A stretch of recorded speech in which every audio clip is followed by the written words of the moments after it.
upgrade slots. But then I realized that it takes all of my money to buy the armor, so right now I wouldn't be able to buy anything upgraded anyways. So I was like, well, I may as well get the better armor and then worry about upgrades when I can afford upgrades.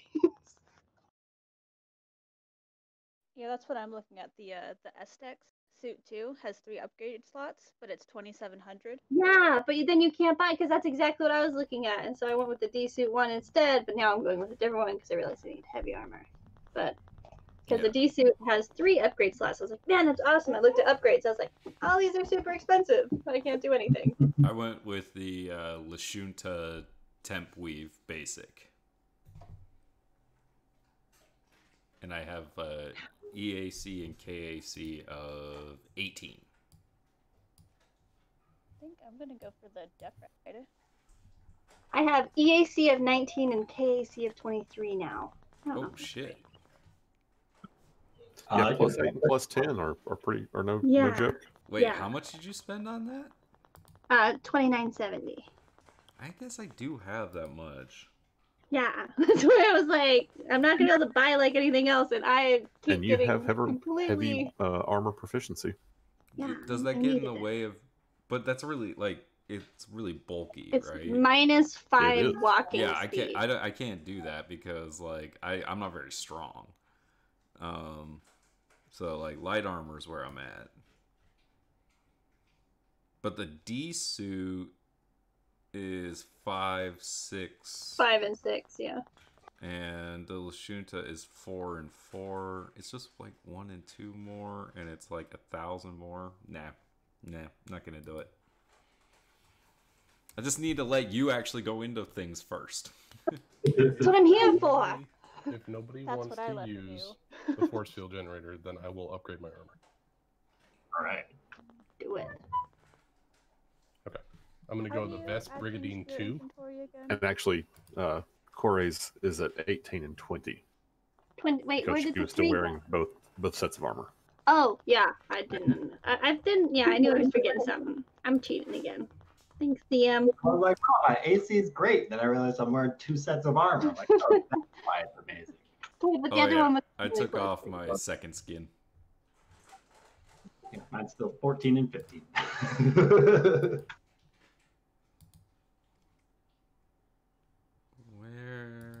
Where are the... There they are. Serums.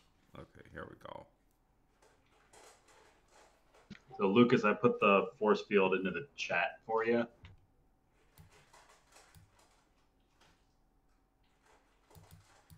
Beautiful. Now to figure out how to battery. track that on my sheet.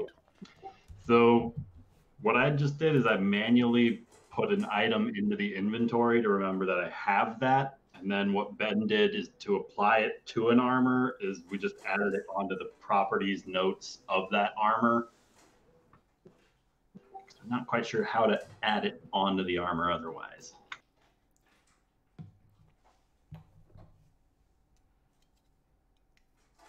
Okay, I'm wearing a pretty cool piece of armor. Do you guys look at the what your armor looks like? Yeah. Wait, you can do that? Where can you see the picture? Yeah. So if you go to your armor in your inventory and then you go to other and then you click on the blue bubble within the text, it'll bring up a picture of what your armor looks like.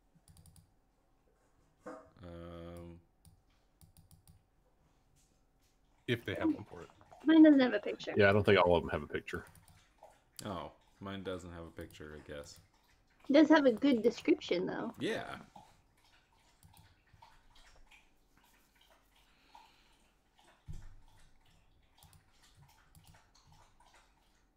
Went and bought the book this week, so I got all the pictures on hand.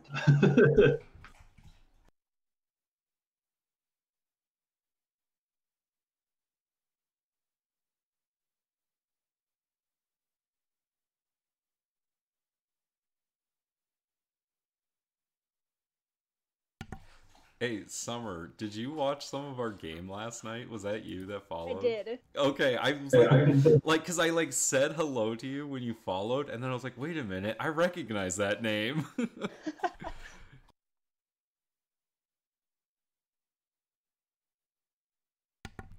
Did you Did you watch the part where Ian chopped the dragon's head off? No, Oh my I God. started watching around like Swing. 7 o'clock. Yeah, about 2 hours later, they finally made it to Skull Gorge, and there was a white dragon, and they have an invisible carpet.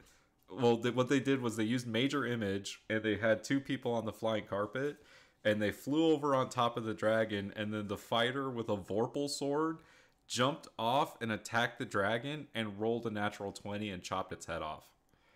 Wow, that's sick. It was nuts. It was crazy. That dragon had 200 HP, just lopped its head off. Why did I give him that weapon?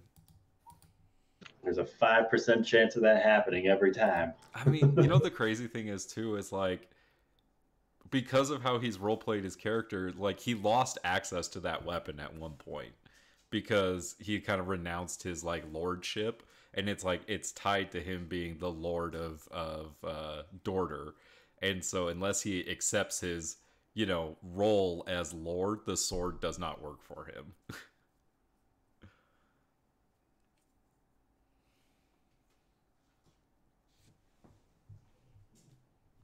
Okay, where do you find the med pack things? They're under serums. Serum. Okay. Like, where are they hiding? Why would you ever need those? I mean, am I not anymore since I'm kind of a badass now? Especially when you're wearing multiple suits of armor. Yeah. Says the person that Sleep almost induced died. That was before I had That armor. was me. What are you talking about? All right. Who's ready to get started? Quick question. How Can do we I, retroactively get items if we think of something we wanted? Yeah. Cool. We're good. How do I add and remove items from my inventory? If you click the pencil at the top right where it says edit list, then the trash cans show up and you can ditch things. And then to add things, you just look them up in the items and then you can drag them into your inventory. Oh, okay. That's a lot easier.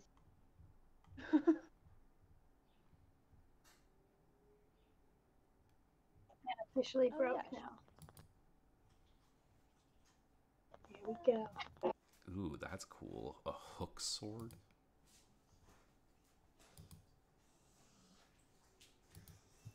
All right. Since it appears that Zost did some note-taking last time, Ryan, why don't you give us a rundown of what happened last All week right. or 2 weeks ago? So after sweeping the remains of the emptied Acreon, learning the fate of its unfortunate crew, the Starfinders boarded the Sunrise Maiden to return to Absalom Station, only to find an Eoxian light freighter, I'm not sure if I got any of these names right, a Thomtech carrion carver lying in wait to ambush us. So starship combat ensued. And under Captain Kiasi's command, Eridan 7 fired up our thrusters and pushed the Maiden to her limits, while Nibbles did her best to maintain the vessel's outdated shield arrays. With Eden and Core testing out the functionality of all the ship's weapons, the Corpse Fleet freighter was quickly neutralized. However, before any boarding party could be sent to investigate the meaning of this attack, the ship self-destructed. The Starfinders returned to Absalom Station and reported their findings to the Eoxian ambassador Nor. We learned of the celebrity we'd acquired from some of our antics captured by the security drone's video feed broadcast back to the station, and we learned of writing similar to what we found on the Drift Rock computer screens carved in ancient ruins upon Castrovel within their prohibited continent. And we also got a message that Chiskisk wanted to discuss what we've found so far. All right, and I believe you guys were just leaving the Eoxian embassy. I think so. Can't find my pen. So, where would you like to go? I guess the first place would be to talk to Chiskis, right? Ring them up on a data pad. Well, that certainly seems to make sense, but you could decide you want to go shopping first, and we'll just kind of hand wave that you went shopping first. But Yeah, maybe it just gives us money though. That's a possibility. True. Let's redo all the shopping. We can do 2 shopping sprees. Oh wait, I need to To play just this. Arrow. Well, Not, Captain. I need to play Arrow, And- not Nick.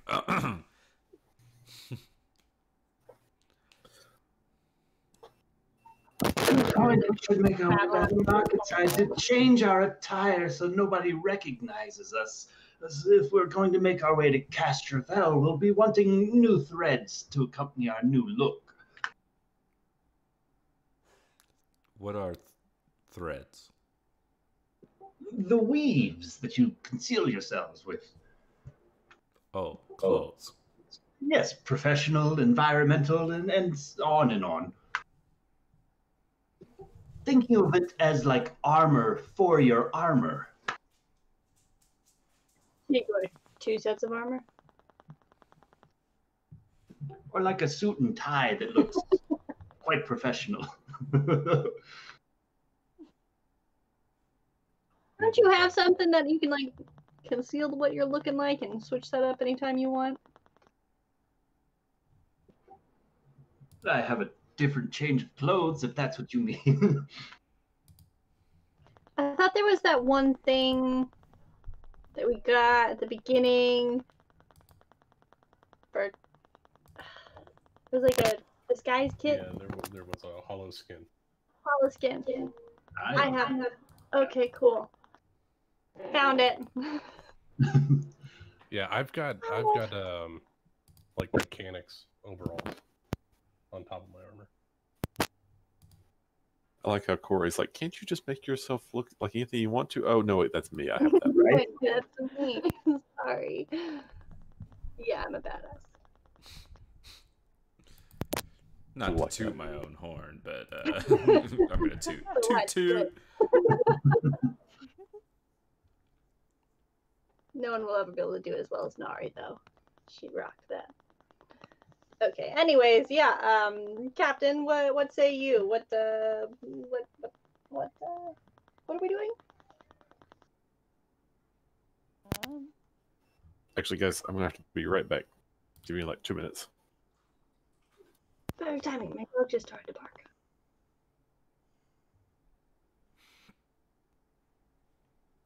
I actually think it's awesome that Nibbles is in this background art. And there's Zost at the top. Previous employment.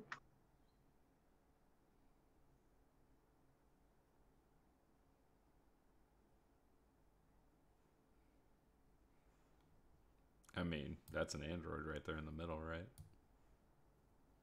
Mm-hmm.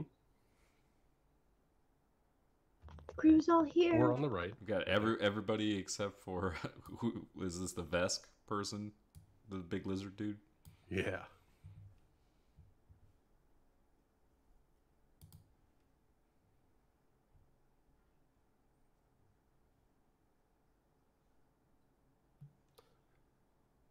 Hopefully I don't get hit so much this next time that we get in combat.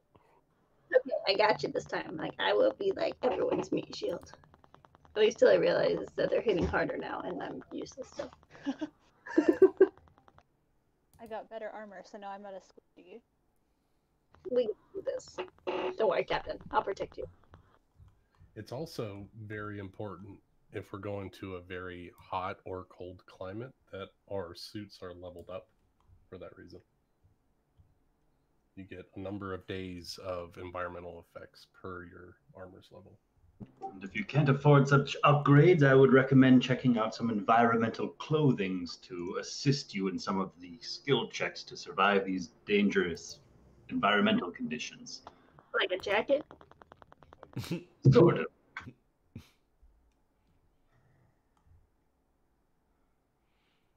What kind of weapons would help us against something like the alien we ran into that could phase and stuff like that? Garakakal? Anything non-physical, I believe.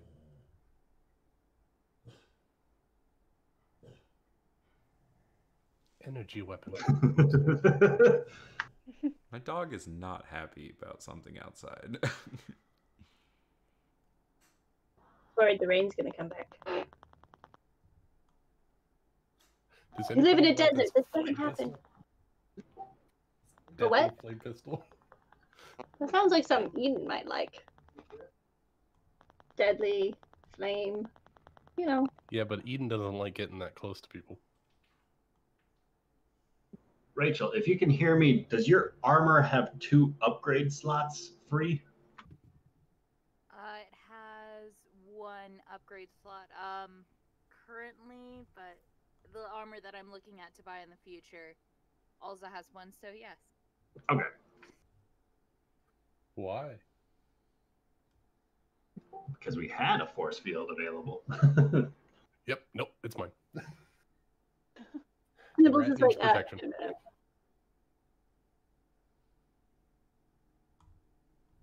Rather, this rat needs protection.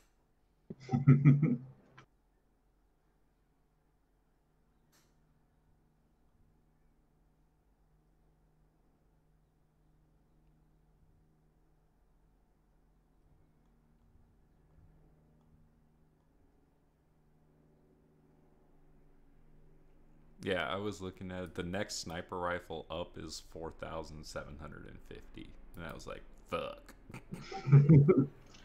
That's if you're going with. Is it still physical or is it? Does it have? There's only one kind of sniper rifle. Sheer and eye rifles. I'll be right back.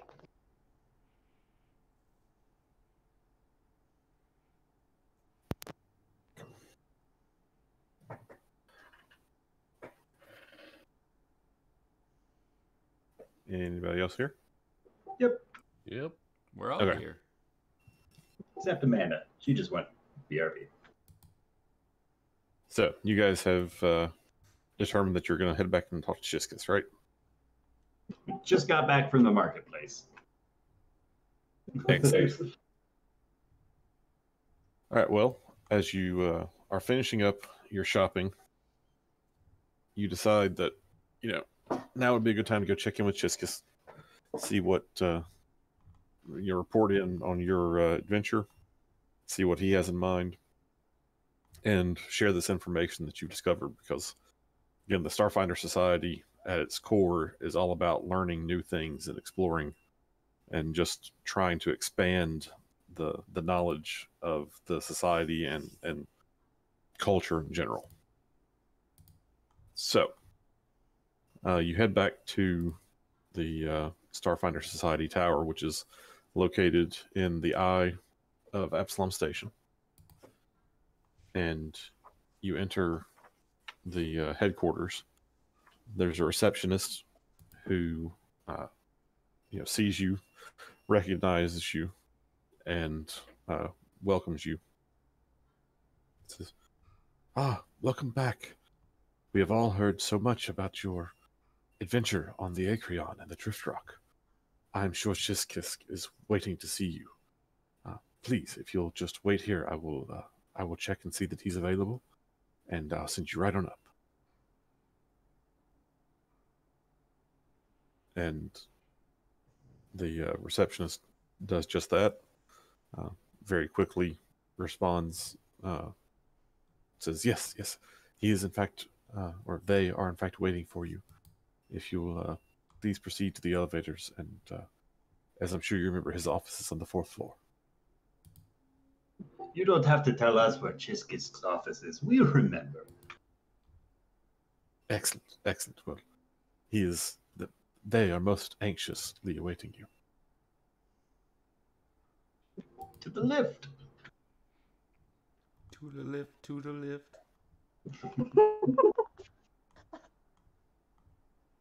So as you may remember, Chiskus is a Shirin, and largely speaks telepathically. So as you enter into their office, each of you in your minds is greeted. And Chiskus says, welcome back. It's so good to see you again. As I was sure you would be successful on your assignment, you have indeed brought some bit of fame and renown to the society, which is always good for us. A good positive example from our society members is always good for recruitment and for expanding the reach and the influence of the Starfinder Society. So thank you for that. But come, tell me, what did you find? What did you find?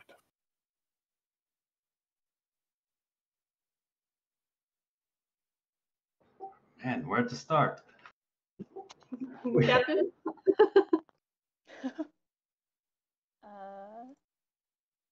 Open up our notes. Hold on. 'Cause we found a lot. There's a lot of things that happened. Yeah, there are a lot of things that happened.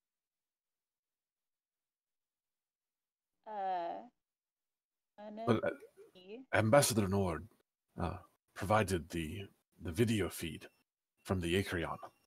So I am aware of much of what you did on the ship. But tell me, what did you find? Found an infestation of Akata amongst the previous crew's intestines. It seems that at some point they encountered the serious case of void death that was never treated amongst them. Between that and the space goblins that got on board, we were nearly surprised while still on board the Acreon. But things took a much worse turn once we got on board the Drift Rock. Much worse. Yes, I observed the Drift Dead who attacked you. You know, what was remaining of the Acheron's crew, which is a horrible fate. And there was that, like, what, the metal walls, that was interesting, right? I mean, that was weird. Yeah, we found unknown technology that seemed to be very dangerous if improperly. Yes, describe it in detail. I am most interested in this. This could be an undiscovered technology. This could bring, great interest and new possibilities to the Pact Worlds.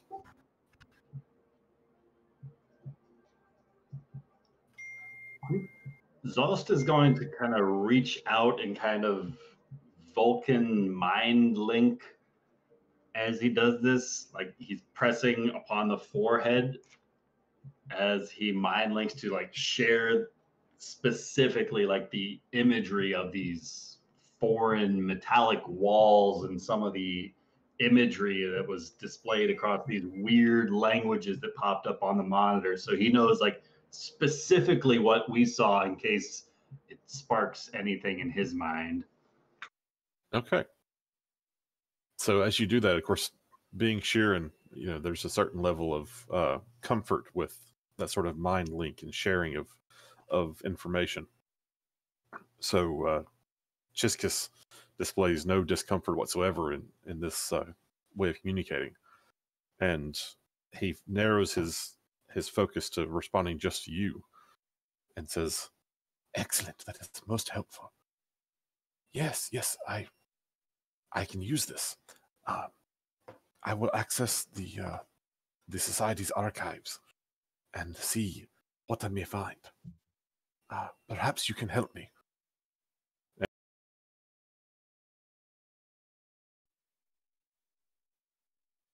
And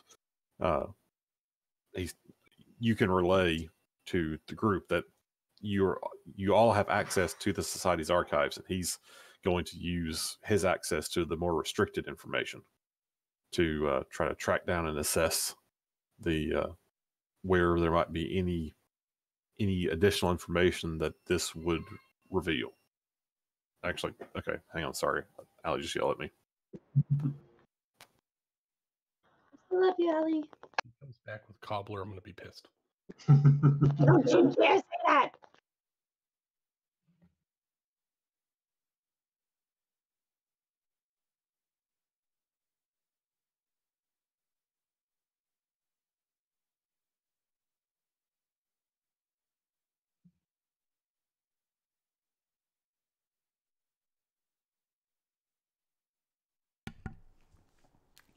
Does anyone have any credits they want to like lend me? I have 10 credits you can have. Yeah, 500 if it's any help. I'm That's all I have. sending most of it to my family, so. What? That's your new way of hoarding. How are you dividing it amongst your kids, Eden? Do you have a favorite of them? You know, you can't pick favorites with them, you know? Sure you can. Which one's the tallest? Well, I forgot their names. Wait, you forgot your kids' names? Look, it's been That a one's long... not the favorite then. Maybe none are worth remembering. It's Okay, best to just leave them behind, I that's think. obviously crossing a line right there.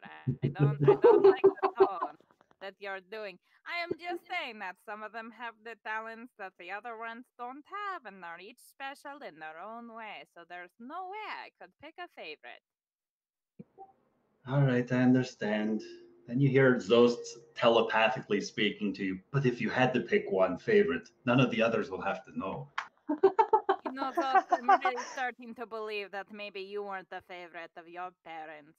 Oh, not at all. I was not very favored amongst the swarm. Mm-hmm.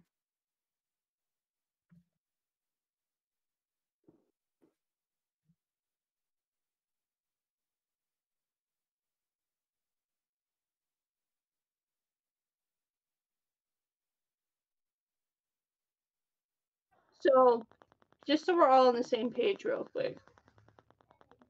We're completely okay with telling Chiskiss because I know he's part of the Starfinder Society, so we trust him with everything we are because it's who we are. We also know that this technology is really dangerous, so we're okay with sending on dangerous information to Starfinder Society because that's who we are. Yes. Mm. Like, if anyone can be trusted in the galaxy, it's the Starfinders, right? Okay.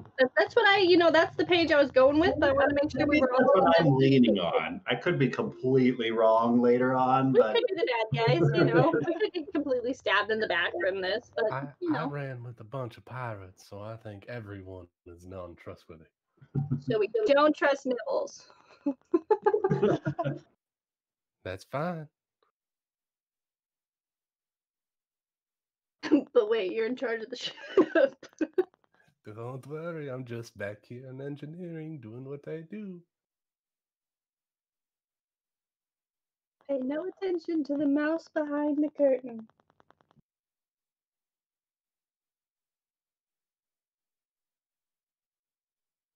My chair needs WD-40 again. It's driving me crazy.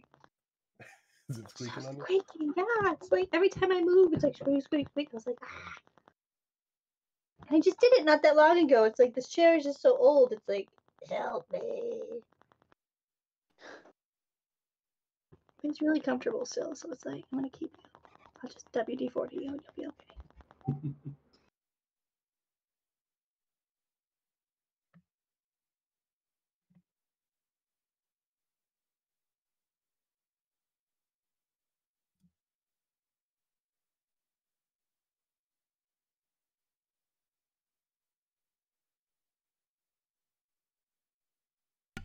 Okay. So do you need my 10 credits? Well, see, I'm looking at the sniper rifles here, and there's this specialist coil rifle that is 3,120 credits. It's a sniper rifle that has 6 rounds, and it's not unwieldy, so it's not like fucking massive. And And you want it. kinda, but if I get it, that means I can't afford my armor. If you're a good enough sniper, you won't need armor. I mean, that was my thought. I have the armor, So, fine. I mean, how often has it been me and you against all the creatures so far, right? I mean, it's not like you're in the thick of things. That last battle, I mean, you got in at the very end. You were running back and forth the whole time. Okay, let's see. What? I don't even remember what I started at. Shit. We were all about the same. I was at 3080, where we can Holy scroll up to crap, we were high. nowhere near Jeez. the same. We were I was nowhere near the same place. 27. Yeah, I had 27. Okay, I'm going with 27 then. Because I think I was a little No, lower it than said that. yours was 2104, and then plus 500, so 2604. That was exactly where I was at. Okay, 2604 is where I was at. Okay. 2011, but on my thing he put 2080, but that's fine. All right, and then if I selling the sniper rifle gets me 377. So that puts me to. You could sell 2 of them, right? Is that before you sold the other? Oh, you're right. If I sell mine as well. Oh, that's right. Our previous equipment was sold at, is it 10% or 50%? 50 for now. 50 for right now. 50, okay. Oh, I could afford it by my lonesome. But I wouldn't have any new armor. I'd keep my second skin armor. Well, how much would it? What kind of armor would be decent for you? We can pitch in for armor because I think you're better at dealing more damage. That's what I was thinking. Okay, hold on. I'm going to put my second skin back on my inventory here. I'm going to get rid of this. Let's shoot to basic weave. I'm going to equip my second skin. Okay. I would have freebooter armor left over if that's better than your second skin. Probably.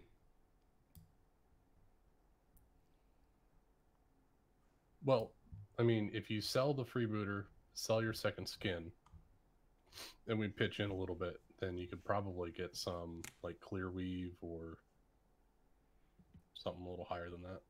Because you want to have those levels in the armor for days of protection. If we're going to Castrovel and it's a jungle planet, you're going to want as much protection as possible. Well, after I sell my sniper rifles, I would have 3,358. The coil rifle will cost me 3,120, so I'll have 238 credits. 248 if you count my 10. You're welcome.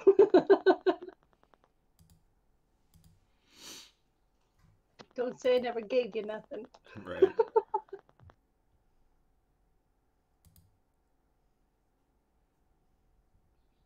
Well, let's see what we can do. Yeah. I've Okay. got Now I'm 300 switching credits. over to the armor list here. Okay.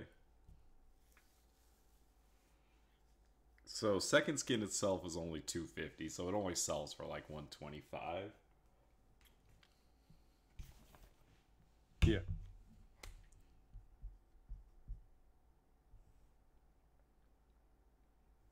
I don't know what armor I had originally because it's So I'd not be in at my inventory. 363 if I sold it.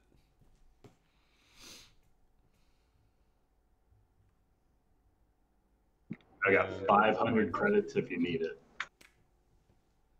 And if Ryan gives you the freebooter armor, that's another, what, 375? Well, it's 500 or the freebooter armor because the I could 500 is just including wear it. selling the freebooter. I could just wear the freebooter armor. I mean, it's better than the second skin.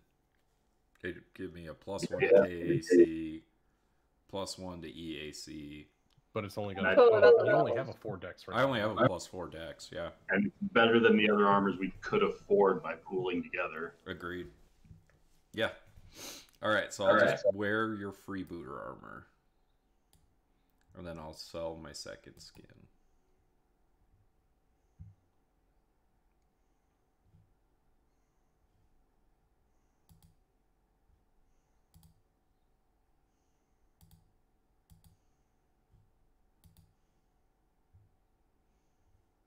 You can sell it to me for 125.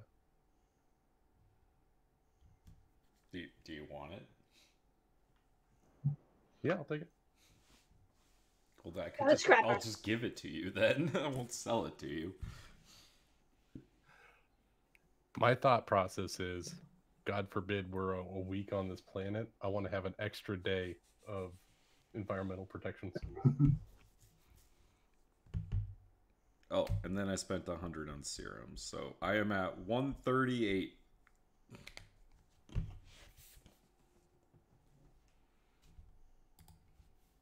I'll be right back.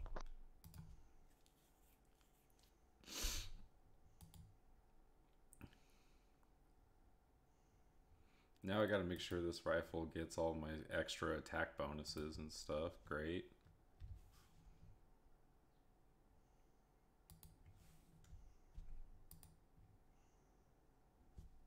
Probably should have copied those before I deleted my other weapon.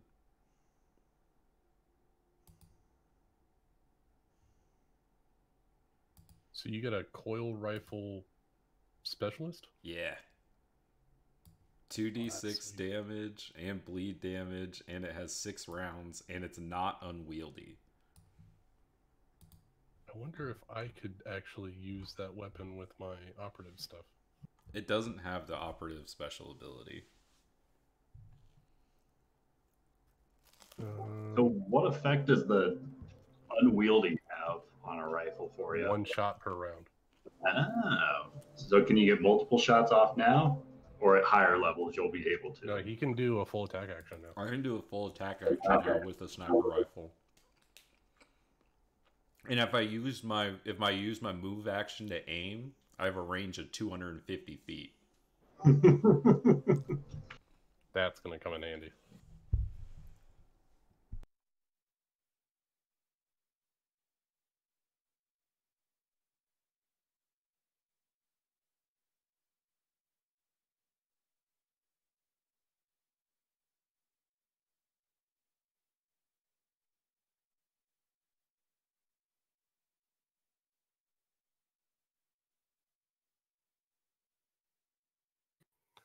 Let me verify what my trick attack is based on.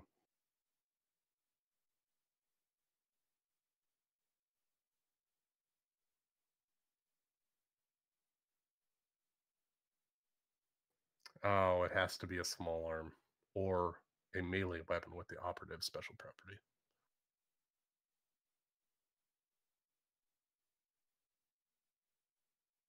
Bummer.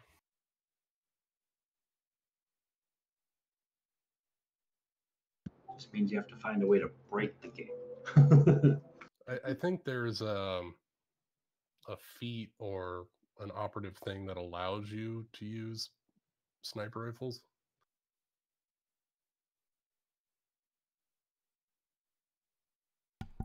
Oh wait, because of my weapon specialization, I'm supposed to add my character level to damage. Oh shit. I need to fix that. Sorry, guys, had a small kitchen emergency. Oh. Well, There how was, dare you? There was broken glass and cleaning up, and yeah.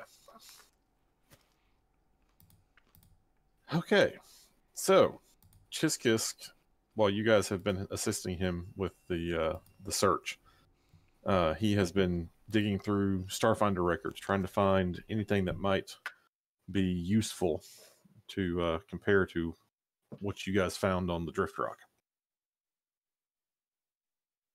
And what he's able to find, this takes a couple of hours,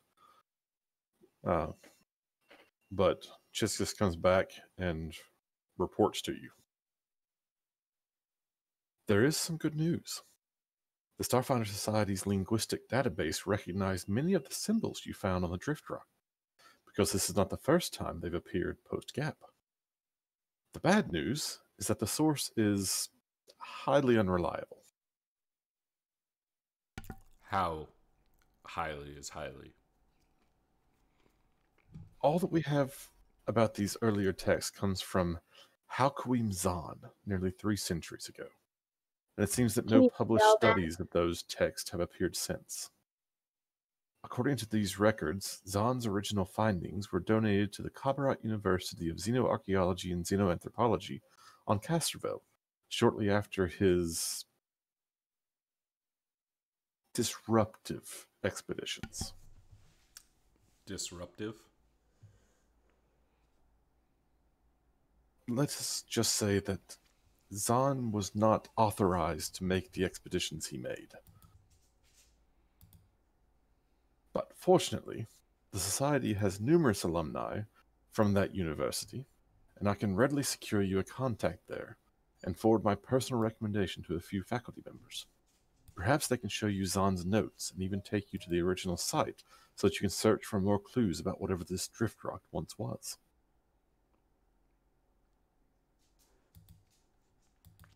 I got a bad feeling about this.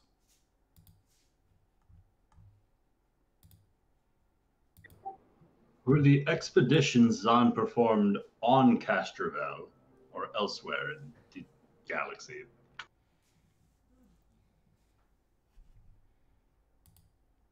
Sorry, repeat your question.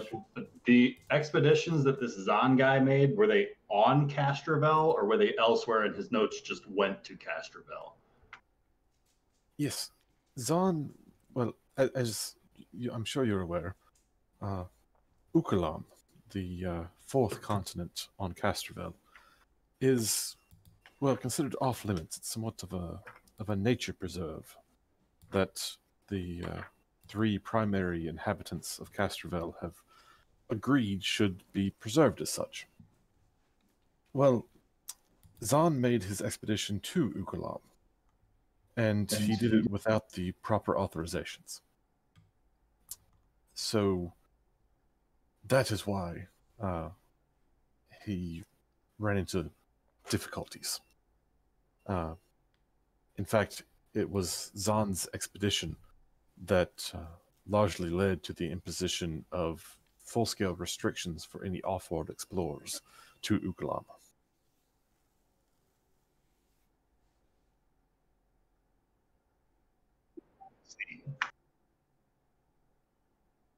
Well, that complicates things a bit.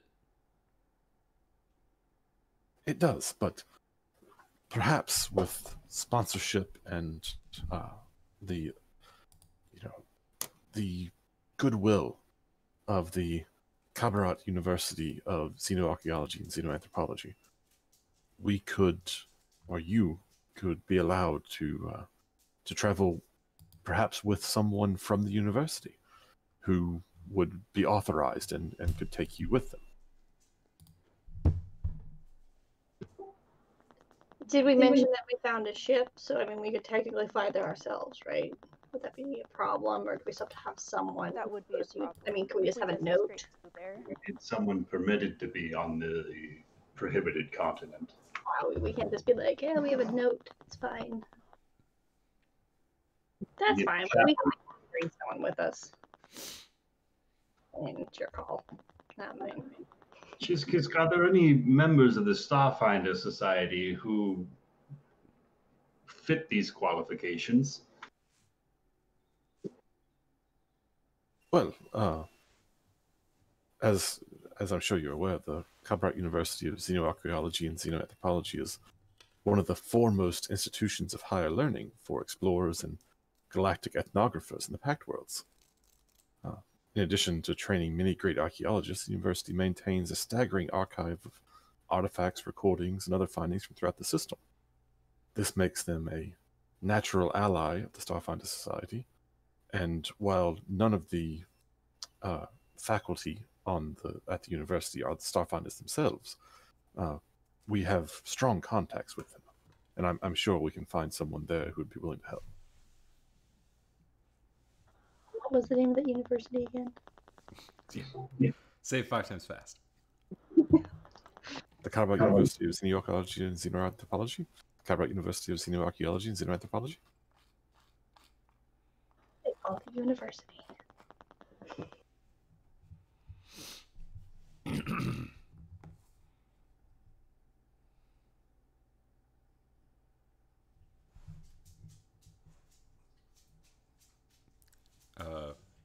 Well, is there anything else that you can offer us that would be helpful? Well, I do have just a small amount of information about Hakuim Zahn himself. So, as you know, the Starfinder Society is an organization dedicated to uncovering the secrets of the universe and its past. As in any pursuit, a sensational hero can attract new recruits, and a buffoon can tarnish the whole field. Halcomim Zahn was both. He traveled throughout the Pact Worlds, making a name for himself as an explorer and archaeologist, but his techniques were utter rubbish. He was a looter with a good press agent, and he published lurid gibberish like Pyramid People of Ukalam. His articles were popular with the public, but for every diligent explorer they inspired, another two were unscrupulous treasure hunters who just wanted to blow things up and call it archaeology. It was the trip he made to Castrovel and to Ukalam, and that provided the basis for his Pyramid People of Ukalam. This was the expedition that got him in such trouble with the Castrovelian authorities. In fact, I believe they confiscated almost all of his findings, and his book had to be written from memory and notes. Reminds me of a gentleman I know named Professor Lockhart. Professor Lockhart? Not entirely sure I recognize that name.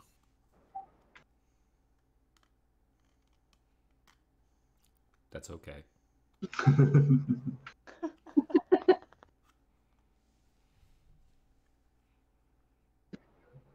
Although now that I think about it, did he write Magical Me?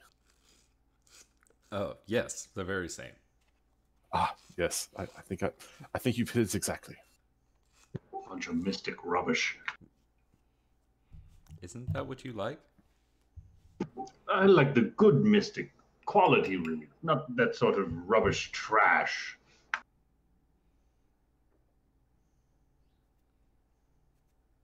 You mean there's a difference? I wouldn't expect one of a simpler mind such as yourself to understand. That's fair. As you guys are having this discussion, Chiskus is still kind of tippy-tapping on his computer, and says, "Ah, yes. I believe I found the appropriate person for you to contact upon Castrovel. There is a postdoctoral student named Welos who has worked with the Society in the past. I will ask him to greet you when you land in Kabarat."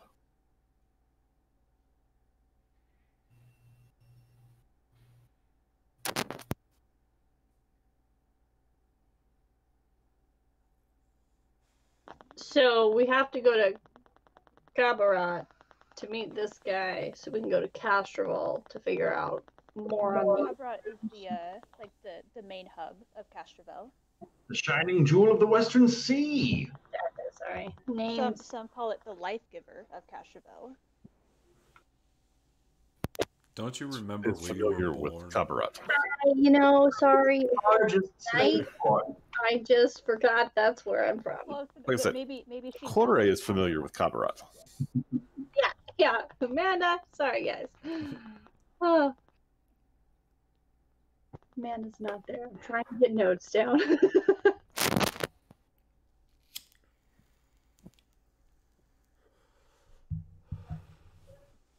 So are we gonna have to drift? What do we call it to get there? What's hyperspace? Yeah, drift. The drift. Yeah, are we gonna have to drift to get there?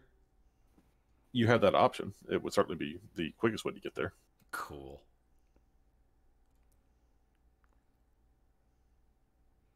Do you have any more questions for Chiskus?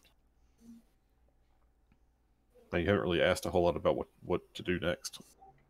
Just because there was one more thing that I'm not entirely sure the security drone picked up on. But after we left the drift rock, we were beset upon by an Eoxian vessel that bore some likeness to the something fleet.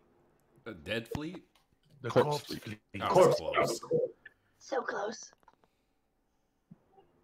We were unable to detect any signs of life on board, but It was definitely moving about itself, like it were preoccupied by an Eoxian or few. It also They self-destructed rather than be captured.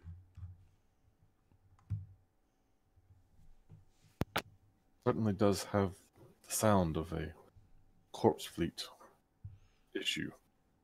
Yes, the I cannot ambassador imagine. very verbosely denounced them. Very quick to brush it off. And out of character, bribe us to keep quiet.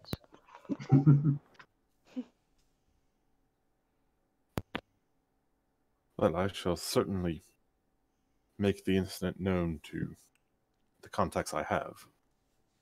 I don't know what good that will do, but I'm sure the station is aware of the issue. The Acreon is not docked that far away from the station. Surely the station's sensors picked up on the conflict.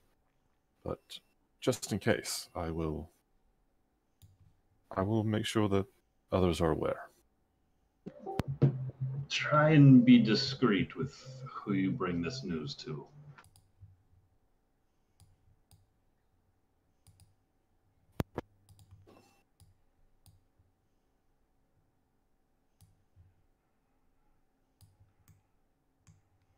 Well, I will do my best to stay in contact. Did we ask Jiskis about the tip that the Eoxian dude gave us? About the runes on the planet on Yeah. Castro? That was it. We That basically was got this. the same Okay. information. Yeah. Okay. Those Okay. are- Just gave us a little bit more. Okay. Got it. Just Zahn, wanted to double check. these ruins, it seems.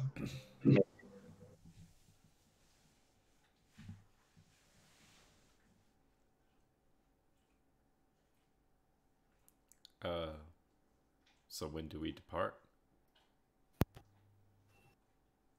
Well, this is a most exciting discovery.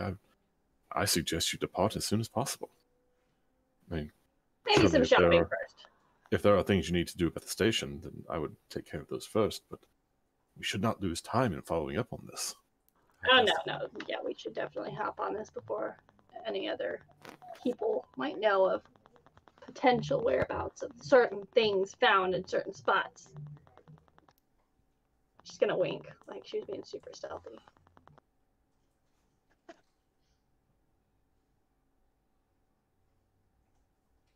Do I need to pay my rent?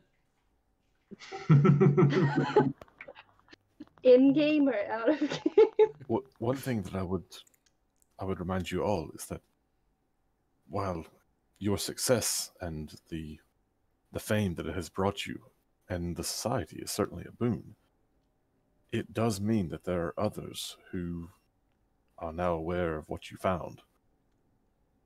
There's always a race for any potential new technology. There is value and, well, money to be made from these sorts of discoveries. And the So- crucial new information to be found. So while I would certainly take care of whatever tasks you have at the station, I would not waste time. For others surely will be trying to find the same information that we have found. And some will certainly draw the same conclusions. Zahn is not well known anymore, but it is a published book, and should someone start researching it and looking, I'm sure they will find it as well. Do you have a copy of it? I do not, but I am sure that you will be able to track one down, either on the Infosphere or on Castrovel. What was the name of the book again? The Pyramid People of Uklam.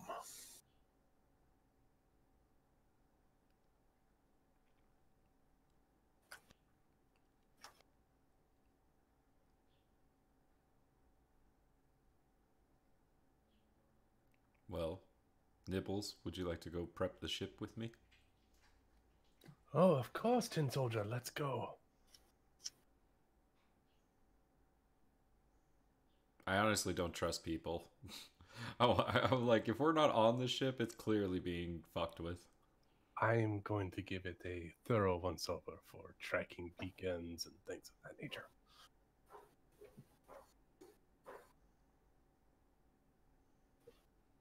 Ben, did we didn't salvage anything from the blown up Eoxian ship, right? I think we got 500 UPB of scrap from it. Ah, okay. Did we sell that, or are you using it?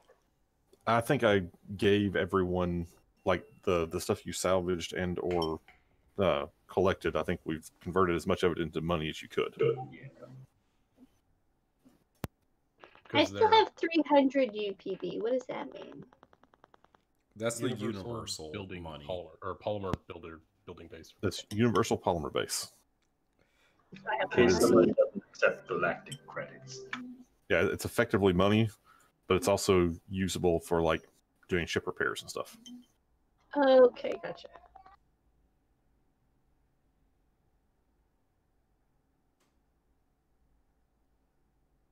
I was just looking up the rules for linking weapons. So if we were to move weapons, like for instance our light laser cannons, if we put 2 of them in one arc, you could fire a bolt in one go. Nice. And you know, Eden definitely has that down. 100%. But we don't have the resources to do it unless we got rid of the escape pods. You know, maybe just hang on to those just a little bit longer, just to see. I mean, we haven't even had the ship like a day, so let's give it like a day and a half. Decide if that's something we really want to get into. Besides, if your old pirate friends come round, I think I'll be wanting that escape pod handy. Okay. I'm just saying, you know, sometimes the ships aren't the most reliable way of, you know, transportation. So sometimes if you need to get out, you need to get out, you know? Sure, we'll go with that. Anywho, let's get that shopping done and let's get out of here. We've got important information to discover about the world. This is gonna be great. This is gonna be so good. I just feel good things coming.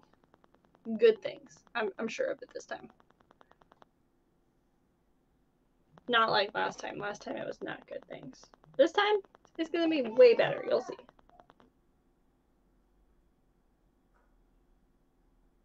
So while you guys head back to the ship, did you guys want us to pick you up stuff from the market? That way we all have our stuff and we can all go to the ship. Kind of out of character, in character, because we technically did our shopping. That way you guys can go to the ship and protect it while we buy your shit, and then we can all leave. If there's anything else you need, now's the time. I mean, Exactly. I'm good to go. I've got Okay. my candy bars, I've got my armor, my batteries are all full, I'm good to go. Yeah, do it. Everyone has snacks. Okay, yeah, let's get out of here. I'm ready. If Captain's ready. Captain? Yep, let's get the show on the road. Eden? Did you get a chance to write those letters to your children? Send them the money? You know, I did. I'm fully ready. I'm ready to go, so let's do it. Yeah. I like your enthusiasm. So I'm perfectly okay with doing, you know, retroactive shopping. In case y'all find anything else you want. But there are certain categories of things that if you discover, oh crap, I really need this, and you don't have it, that I'm not going to allow you to retroactive shopping on. So, are there any items? Do we have like antidotes and like poison cures and stuff like that? I have 2 serums of healing. That's what I got. I also have 2 serums of healing. So we're set, you know, that's what we do. You guys have to figure out complex. I know Ryan had asked, does anyone want to do any like investigation about Casterville before you go traveling there? I mean, we've been there, right? Like, we've lived there, we fought there, like, so we would know exactly what it's like, right? The change X amount of years. So does anybody have any questions about where you're going based on what your characters should know? Yeah, is there any kind of, like, environmental things that we should let the rest of the crew be aware of. Like it's a tropical About climate, terrible and you're beef gonna sweat your stews? balls off. The air is poisonous. It would the probably be other good to let them know that it's a tropical climate and you're probably going to sweat your balls off. But it's Literally, not you're po- going to a jungle. So not poisonous air, it's just really hot. And there's really sketchy creatures that try and kill you on occasion. But the climate is still like just like a normal climate, right? Or like going to the rainforest. No, it is mechanically balls hot. Okay, so what you're basically describing Humid hot? is Australia. Yeah, humid hot. Humid hot is the Very word.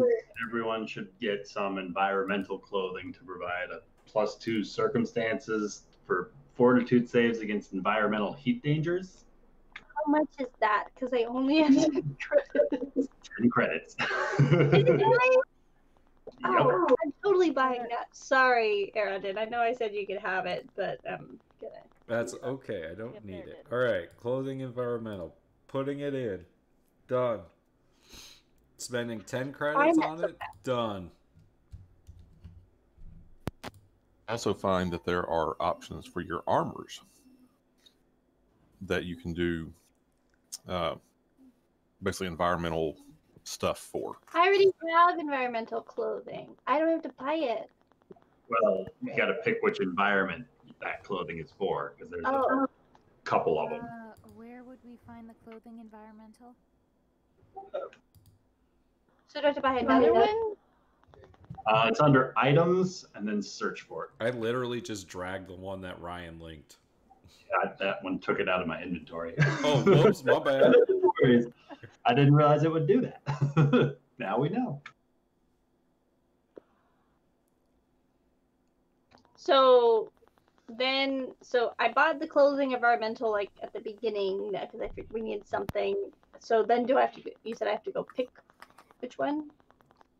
I'm okay with saying that if you got one, it was for hot weather. That's where you're from. Okay. Okay, so that's cool. So there's like the zero gravity. Okay. Yeah. Maybe I should just get one of each. I only have 10 credits. Let's slow down. But eventually, I could get one of each. Haha.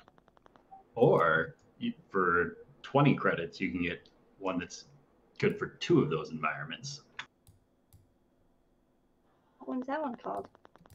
Well, it's the same environmental clothing, but I think it's the last paragraph.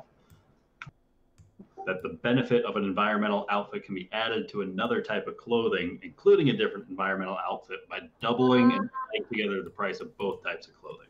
Okay, so you can have 2 environmental clothing.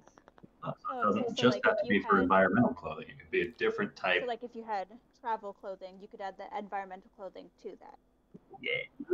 Nifty. Look at us learning.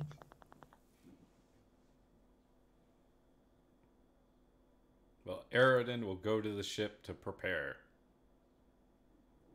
Okay. Yeah, and then we'll be right behind you.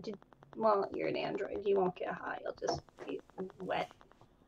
Weird, but I don't know. Can androids overheat? Yeah, I still need the clothing and stuff. Okay. So yeah, you got. Okay, we're good. We're good. We all got clothing. We're good.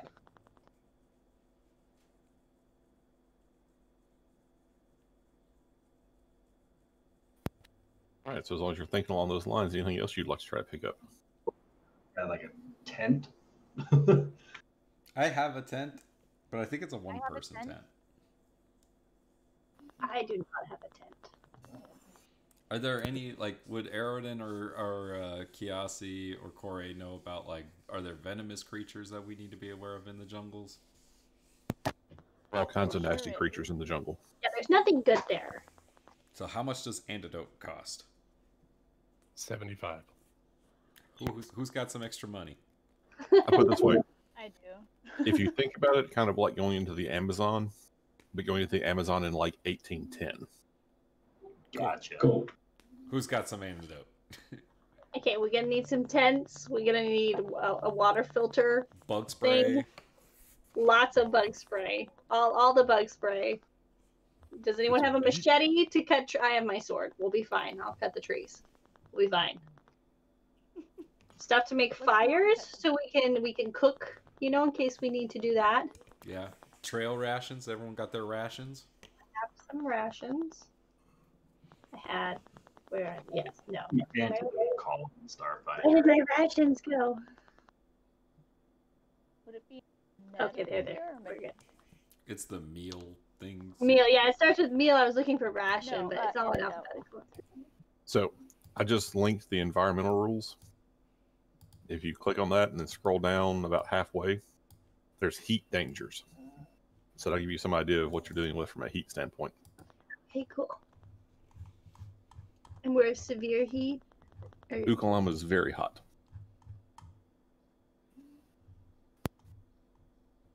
So we're talking over 140 degrees. No, over 90. Severe heat. That sucks to people. No, Oh, you very got hot. heavy Okay. armor. very hot, then severe, then extreme. We're at very hot. So I just got heavy armor, and now I take a -4 penalty for getting heavy armor. This is cool. Heavy clothing or armor of any sort. Yeah. The reason I linked that is to point out that having the environmental clothing will certainly help, but that means you're not wearing your armor. Right. You get one. Can I put it over my armor? Wait, but what was that last paragraph where we can combine them? The environmental clothing can combine with a different type of clothing, not with a type of armor, Gotcha. but it can be worn over armor. Light armor. Over. Right. Not heavy armor. I'd have to double check that.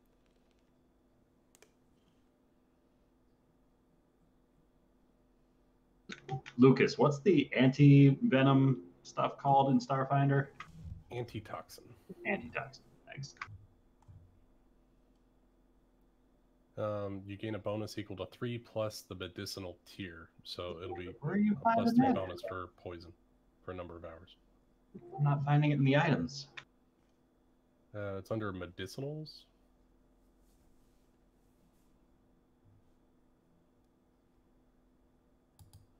That's it. They don't want us to survive. Oh, okay.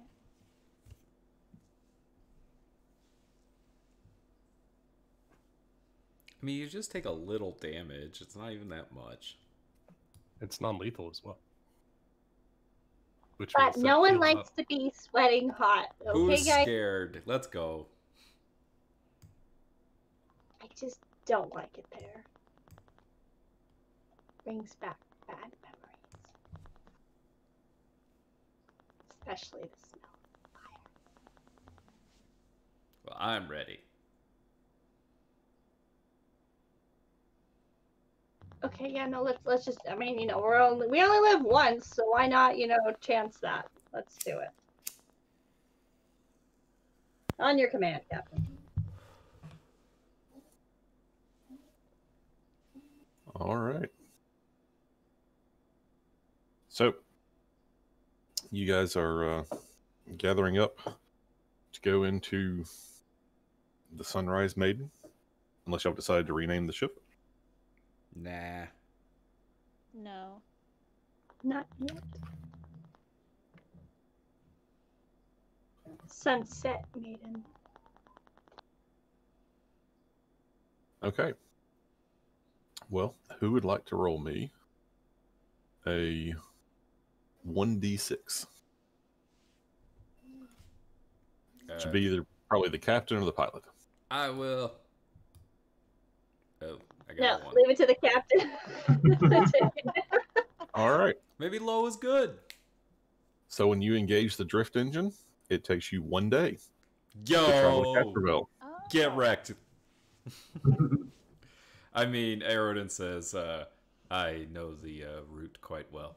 Beep, boop, boop, boop, boop. Wouldn't mind it having an extra day or two, but you know, time is of the essence in these situations. This will be fine. All right. So, as some of you are aware, Casperville is a vibrant planet of sparkling blue oceans, continents blanketed in vividly green forests and swirls of clouds. Your destination is Kabarat. So pretty from up here. And as the Sunrise Maiden enters the atmosphere near Kabarat, the city-state's aviation authorities hail the ship, asking for identification.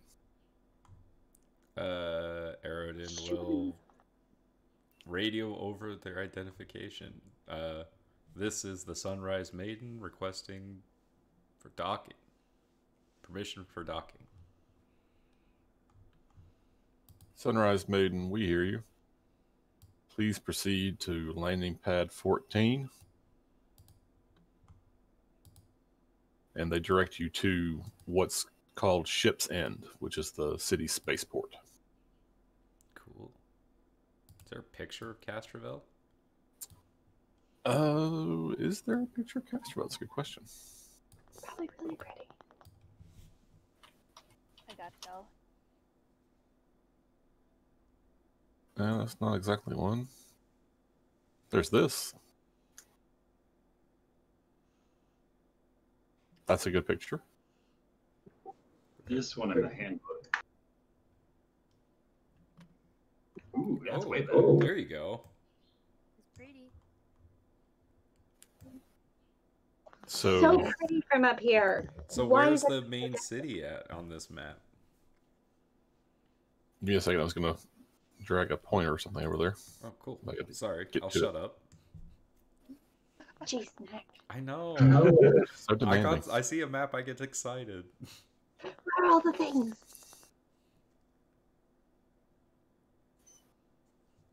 So that's what the Kabarat is right there. Where the 5 foot is? Okay. Yep. Okay. Which one's the Forbidden Continent? one to the south that's not attached. I- Oh, Oh. no. Oh, Oh, that big it's one. a big continent. Yep. So which one In is fact- the Formians continent? The Formians Where are those cracks are. down here, Oh, that's okay. and the elves are over here. Oh, down there. And then the Lashunta are on the big one. Yep. We're learning.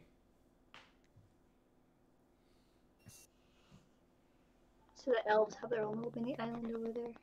Yeah, no one fucks with them. Yeah, that's fine. Just let them do their thing. Let them live in their peaceful Just little elves. lives. It's like World of Warcraft. You only just live on a tree over there. It's fine. Just leave them be. Pretty much. Yeah, until the Not undead anymore. queen comes along and Yeah, but burns that's, it. you know. I mean, maybe we could be the undead queen and burn it. You know. All right. So, as you land, a couple of guards and a customs official come to your ship, and the customs official says, "We would like to speak with the captain of the ship, please." Can we do some role playing on our way over there? Oh, absolutely. So You got a full day of travel. I'm gonna put up the ship map here. Get me in the zone. Yeah, wait, see, I still got images, uncategorized map, sunrise. I should be maiden. able to Got it. bring. I guess the map is not attached to the Sunrise Maiden just yet. It is not. Yeah, you have to go to the images and then uncategorized. Summer taught us how to do it. Well, what I'm going to try to do then is put a note in the starship that is the Sunrise Maiden's picture or map. Let's see if I can do that. Quick link.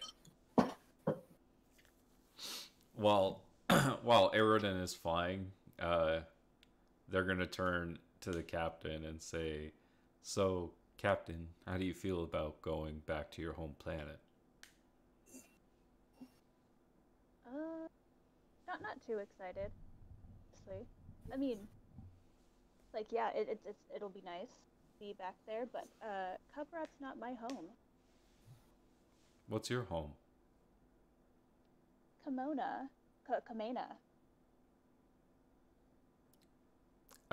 Is that another city there? Good. It is. Okay. I can even put the little into Starfinder into the chat.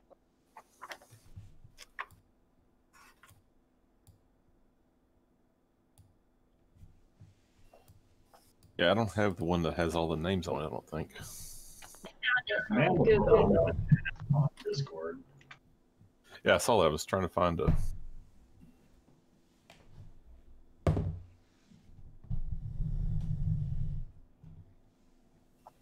Drop my marker. Actually, let's see.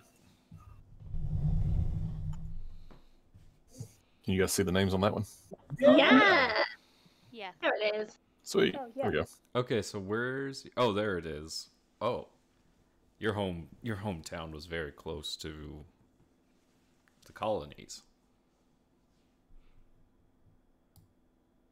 Yep. It was relatively safe though. Where it settled is high above the jungle. We didn't really have to worry about any of the beasts in there. Well, while we're on planet, would you want to take a trip to your hometown? Probably not. Do you mind if I ask why? I do. Then I won't ask.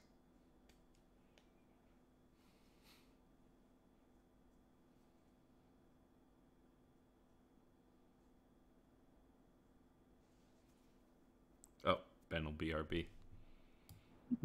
Anybody else want to do anything on the ship?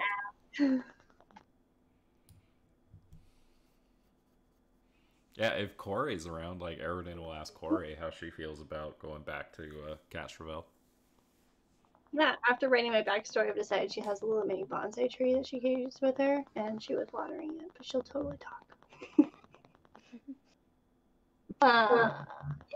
Corey, what can you tell me about these Formians? I've never encountered one myself, but even the Shirins where I'm from heard about the treaties and peace talks that was established by the Shirins amongst the many conflicting people of this Castrovel world. Well, you guys are gonna test Amanda on some shit today, aren't you? Well, Aerodin will speak up and say the Formians are terrifying. Remember, they're really bad. Insect-like ant creatures that scurry on pointed legs through their tunnels. And they have these big old fang-like teeth things, and they just like to try and bite into you every chance they get, and just come out from the ground when you're least expecting it. They have a bit of a hive mind, hence the reason why the Shirin were able to help with negotiations.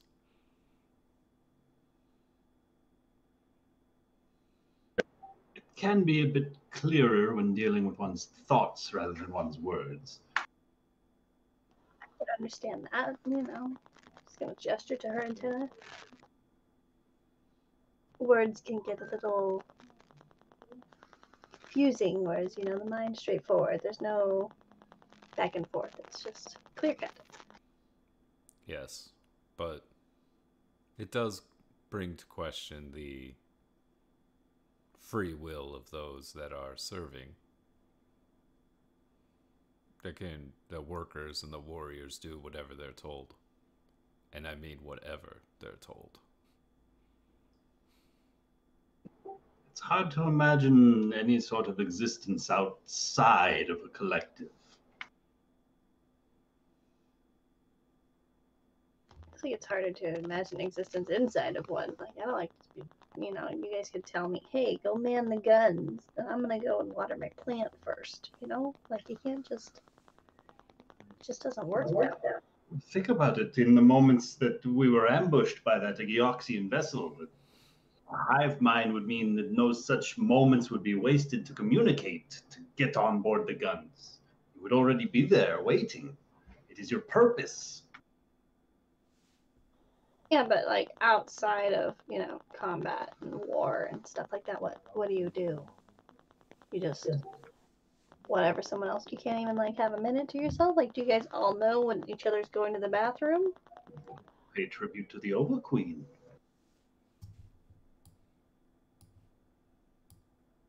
What if you don't want to do that? Then you are not one of the collective. You already have free will. Do you want to pay tribute to the Overqueen Zost? Not since my connection was severed. But the Overqueen is just what I read about these Formians. Some sort of, if anything, more philosophical than an actual queen of sorts.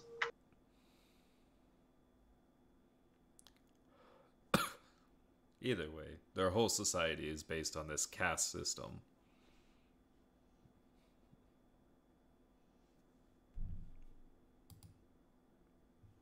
Link.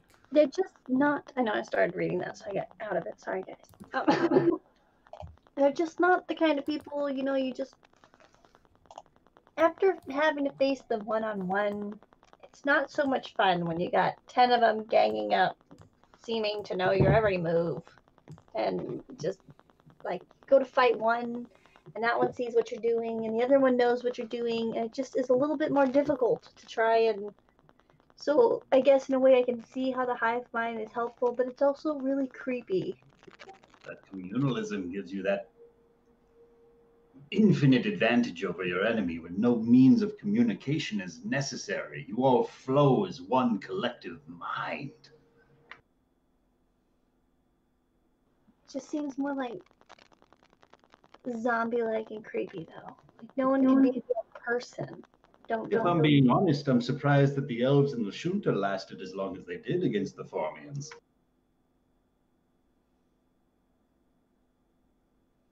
Well, it wasn't, from lack of trying, obviously. Elves, they're down there in their own world. Bugs don't really like to burrow through water to get to them. It's not like they had a huge problem dealing with them so much. I mean, I'm sure they had their issues, but it's not like they were like neighbors to them, land masses connecting it and whatnot. But man, it's just bullshitting here. Formians have been breaking their treaty that they've made with the Lashunta for long periods of time. Okay, yeah, go for it. Okay, so how old is Kore? Like, did she serve in the actual war? Yes, she did. Yeah, and I so have did Aerodin. a number on her character sheet, and that's wrong because he said the war was 30 years ago. So she's probably like. How long do they live though? Because I want to be like 50. They live to 170 years. Okay, so 50 wouldn't be weird. I mean, she was still younger when she got enlisted. She was probably about 20 or so when she got enlisted.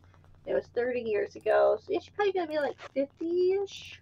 50, let's go with 53. That seems like a good number. Yeah, I put that Aerodin's renewal date, so was 275 AG. So I don't know what year it is right now. Put their age on the character sheet. It's like 304 or something like that. So, yeah, Aerodin's pretty old, too. But that's not that old. That's only like 29.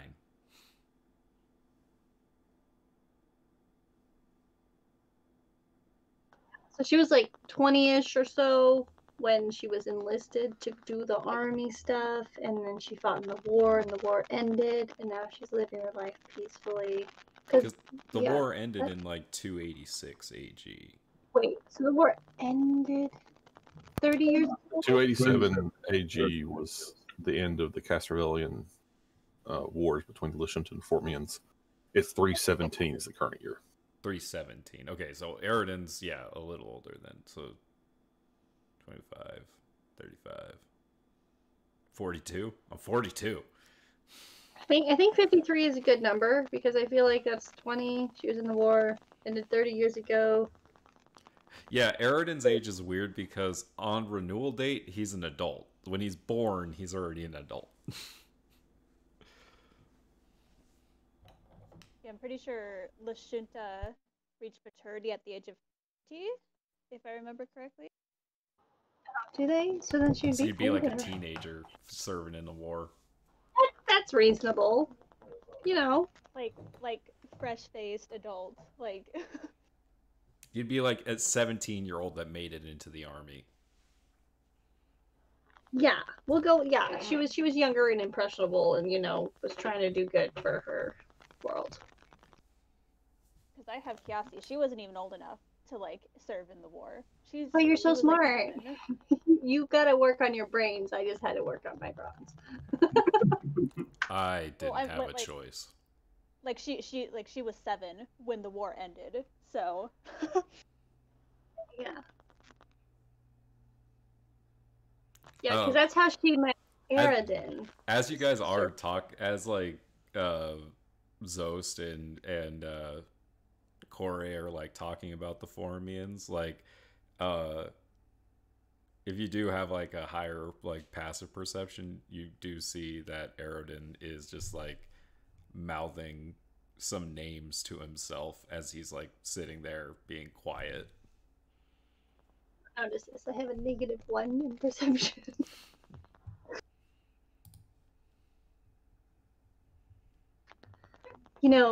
It's just everything changed after the war. Just things were never really the same. Just gonna kind of usher an arrow and like. Okay, so Lashunta reached their age of maturity at 20.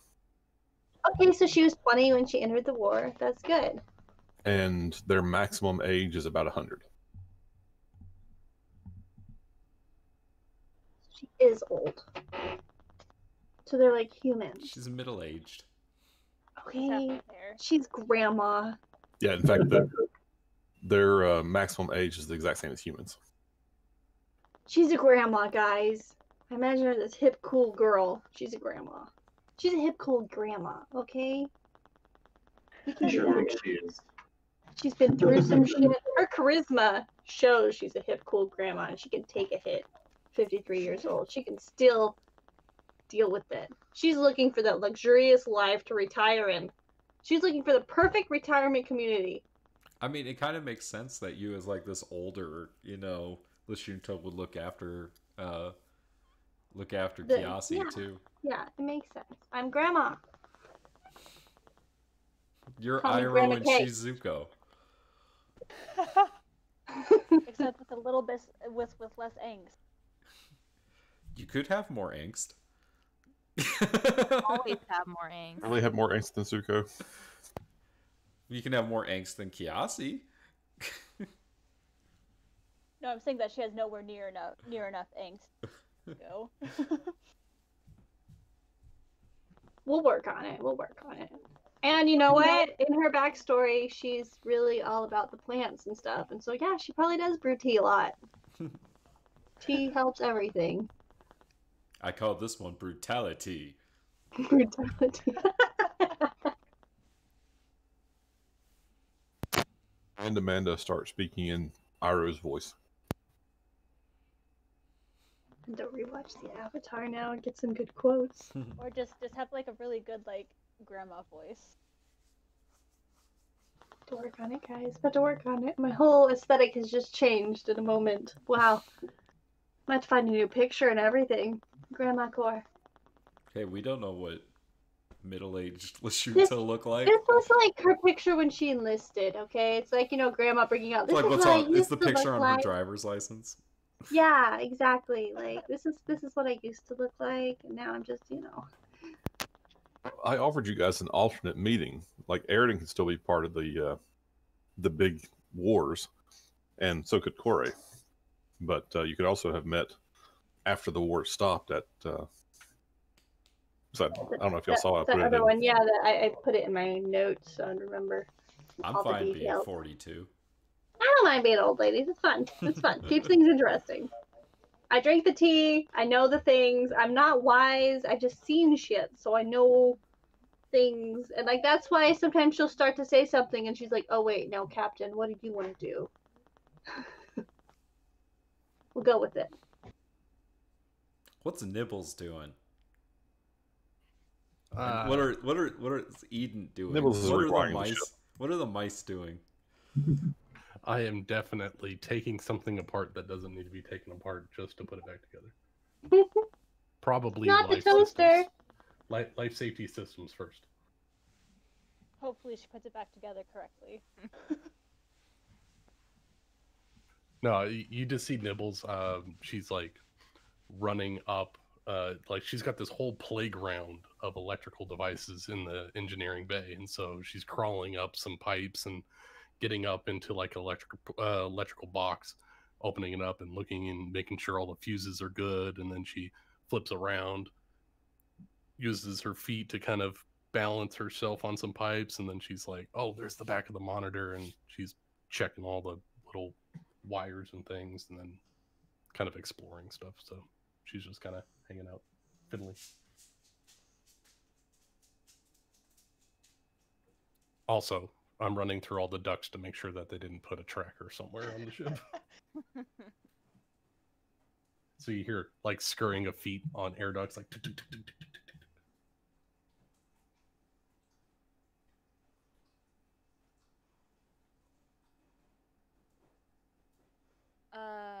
She doesn't Gotta do eat something with all the cheese. rest She of those eats MREs. chocolate. Yeah, exactly. I bought a bunch of rations just to take the candies out. Gotta do something with the rest of that food.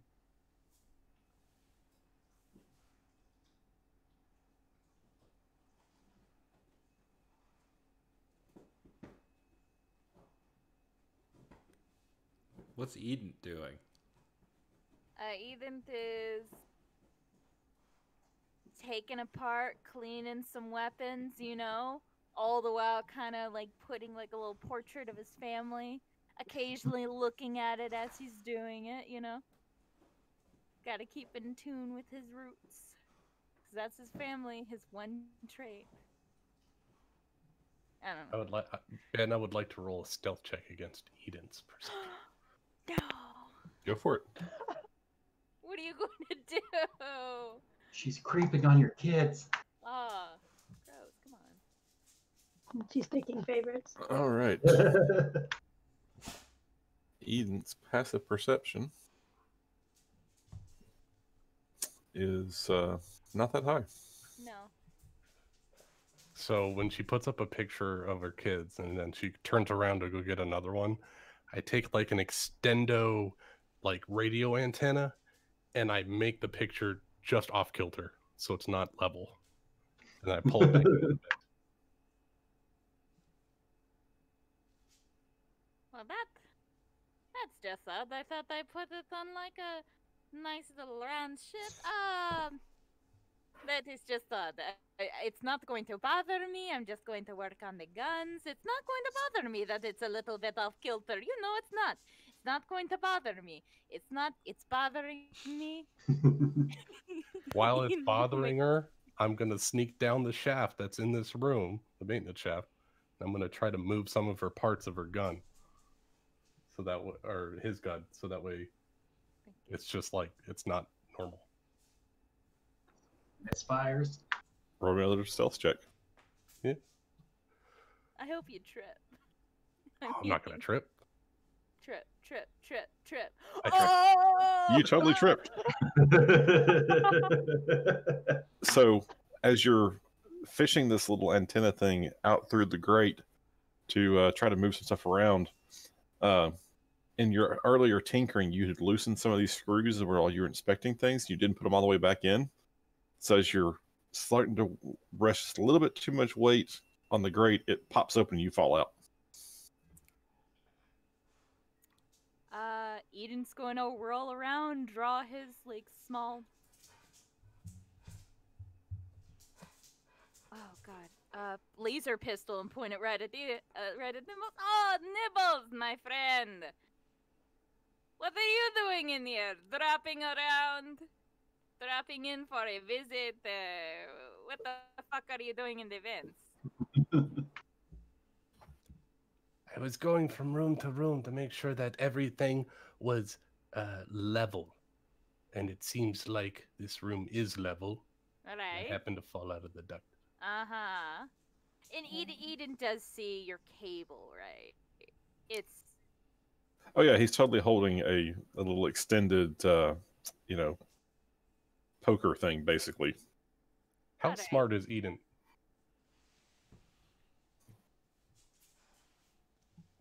I don't know, he's got a 12. Oh, Smart enough to know when he's being fucked with. I am my father. of You gotta three think he's beautiful got children. He does. You don't think He's used to all the you don't think fuckery. all those little kids are playing pranks on dad? Eden has +1 to both wisdom and intelligence. I don't think you're going to get this one past him. Look, Nibbles, I appreciate, that you're playing tricks and you're, using the day to your best ability. And I'm not going to say anything, but I will say this: I will be really disappointed if you keep on doing this. Put time and energy into things that Oh God, doesn't do anything with still. Put more time and energy into something, like doing something with the engines or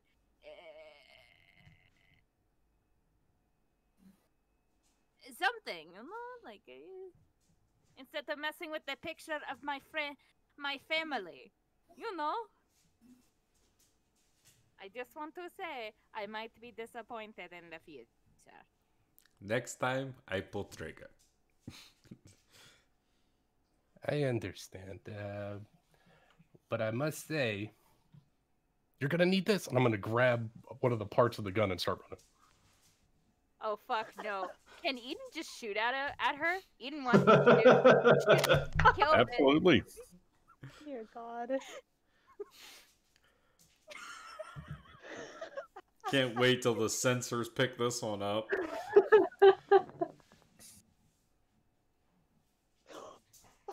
Well, shit. That's a hit. Is there any close range penalties? No.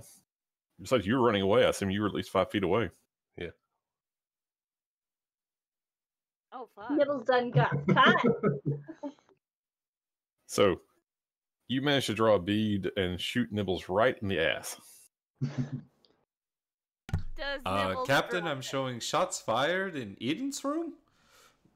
Did I just hear laser fire? Yes, this crazy rat is shooting at me. You don't call me a rat! That is something that is not good! Why do you refer to yourself as a rat? We are not rats! Why would you? That is not something. That is beside the point right now. You do not steal my weapons! It's like an Otherwise you will face, it's like you a will racial face the wrath. slur to them. You face the wrath of Eden Snow, and you shall finally realize that just because I am a father of very beautiful children, that does not mean that I take any survivors. Yes, So so give give me make that her way fucking back there. So I continue running. Oh. Well, alright. Eden is going to chase her down. Looks like she's chosen death. He's chosen death. Maybe. Oh God, I don't have that much ammo. I didn't think to pick up any more. It's fine. It's fine. It is funny. I'll shoot again. Not before I stun you. So that's a miss. If it's possible, can I use psychokinetic hand to get the weapon out of Eden's grasp? You can certainly try. I have to be right back, so Do you I want give me the to part back and I intervene? go and hide. We're not done yet here. No. Eden will take it. That is. Don't ever try to steal anything from me, especially my gun. No one does anything to that. No one. I get the feeling Nibbles just dropped it and kept running. Yeah, no. He's going to mumble that. No one steals anything from me. If she decides to do it, that's fine. Then she just has to choose death. What does she think that I will? That I'll pull my shots back? No, I won't. I always aim for the heart. Oh hi, how are you doing right over there? Is there a problem back here? Oh, just a little bit of captain and not captain, but crewmate banter. I just want everyone to know right now. Don't touch the picture of my children, my wife, and my guns. Otherwise, I will be sure to kill. This is your warning. I just want everyone to know. Please All right. refrain from shooting inside of the ship, or I will confiscate your weapon. I'm not the one who started it, but whatever. I'm going back to my room. I'm going to clean my parts. No one touch my ship.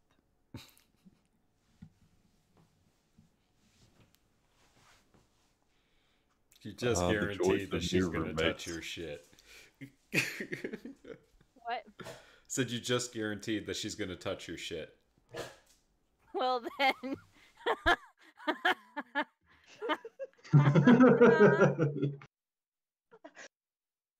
I'm glad I'm not your roommate.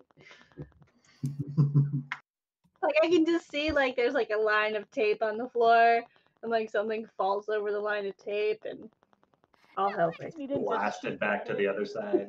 Yeah. I imagine Eden's pretty open with his shit, but it's kind of like, yeah, just don't touch it, otherwise I will, shoot you. Look, but don't touch. You like You your Yeah, can come like, hang yeah. out. Just leave everything where it is. Yeah, like, he's a pretty chill guy. Just don't don't mess with his family. Don't mess with his weapons. It'll be fine. What Captain, were the planet bunking is assignments? approaching. Sorry, could you repeat that? Was this I was saying- just- Oh, go ahead, Ben. I was just asking, what were the bunking assignments? Everyone has their own room except for Aridin and Core. They're sharing. Buddies. I'm pretty sure Nibble said that she set up like a hammock or something in the Yeah, engine Nibbles bay. sleeps back there in the engine room. She didn't want to share. In the rear airlock. Yeah, we convinced her to change that idea after learning of Zos's past. Yeah, she's just sleeping in the engine room now. Hopefully trembling, like. But I was saying, Captain, the planet is approaching.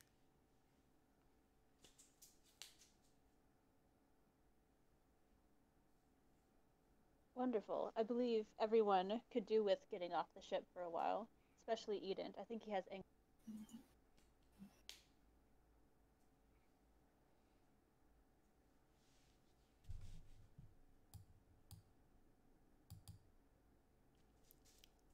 We shall be touching down in Copperette shortly. All right. The local temperature is blah blah blah blah blah blah blah. Please put your Sorry. trees and everything in their locked and upright positions. So he's got to crank the climate control in his room while he's still got it.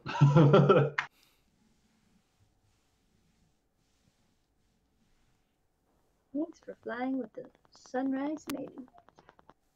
If you have any children above this height, please secure them. Oh, geez, I better go check on the rats. Somebody needs to make sure. Seriously, it's a You racial. didn't hear It's a racial slur. That's their word. You can't say that. She's like, look, I don't let my kids say it. I'm not letting you say it.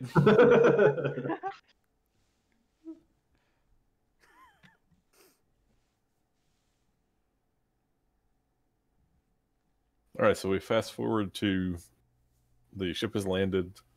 The customs agent is now at the boarding ramp and is asking to speak to the captain.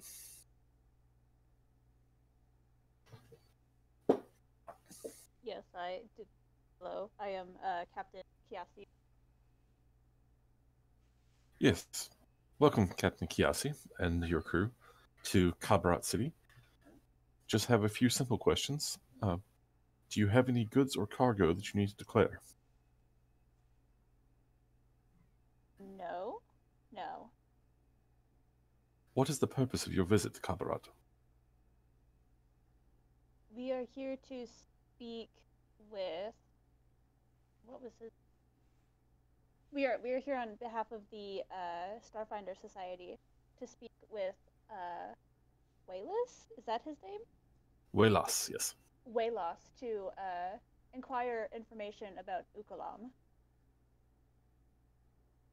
Yes, and this Welas, where is he? He was supposed to meet us here at the on planet. We weren't really given You don't really give us specifics about what he looks like. Chiscus gave you both a picture and said that he would meet that. Did he give Waylos us his would phone meet you at number? the university. Yeah, you've got all the contact information you need. But he was going to meet you at the university.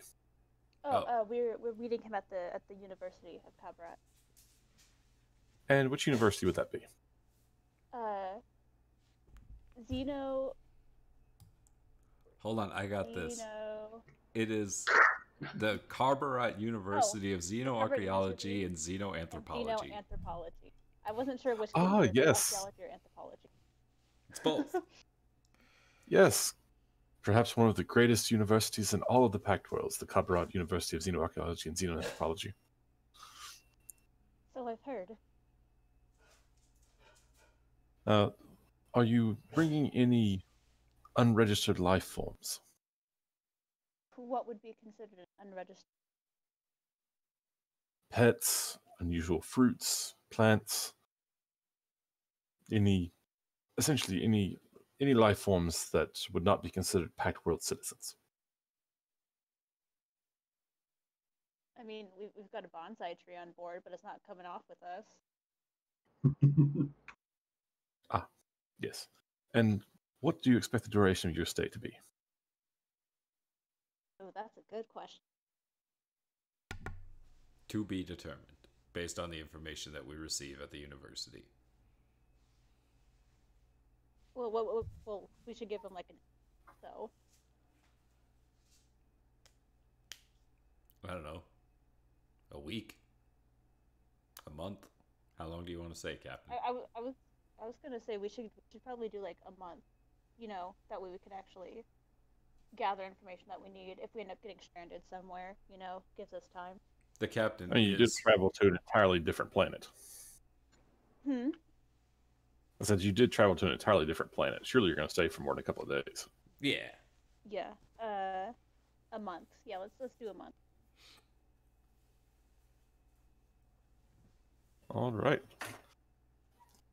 Well, I appreciate your cooperation. And she stamps some paperwork and hands over both a physical piece of paper to you and also a digitized version of it is sent to your computers. Here are your docking papers. You are free to travel about the city, while you are also free to carry whatever weapons you may have.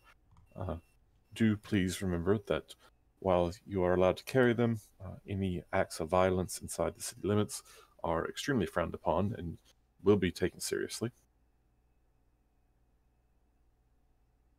And welcome to Cabaret. Don't look at me. I'm not the one. We all know who started it. I'm not going to fire on someone like some maniac.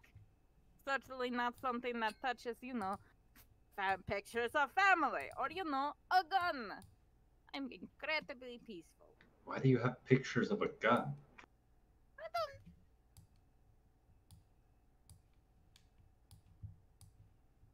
He looks like the type to study, archaeology and Yeah. So, that is Waylos. And now that you guys have landed, I assume one of you probably gives him a call. Yeah, Aerodin will call him up and let him know we're on our way to the university. Excellent. I just want you to know that I was so excited to greet you for the Starfinders that I have actually come to the spaceport. I am waiting outside. Oh. Well, we'll be out shortly. Excellent. Could you, I believe you have a picture of myself, so you know what to be looking for. Do you have pictures of you? So I have a sign. It says Starfinder Society, but I don't know that necessarily will help you all that much. So who should I be looking for? You should be looking for a group that has 2 Lashunta, an android, a What are you, But Ryan? against Sheeran. Sharon. And what are the rats? I remember. It's always called a rat. Nisoki. Nisoki. He's Two so- Nisoki. yeah. Oh, so that was Chula Junta, 2 Yosoki, 1 android, and 1 Shirin. Excellent. I will be on the lookout for you. It's so exciting to meet you. Right. Over and out.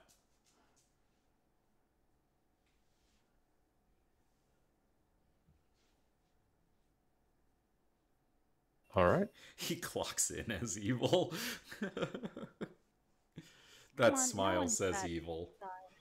Yeah, no. He seems too forward. He seems too nice. He's got to be evil. Well, that's the thing. You'll just have to find out. He's totally evil. So I know it's been a little stop and start so far, but why don't we take a 5-minute break and then be back and keep rolling. All right. Okay.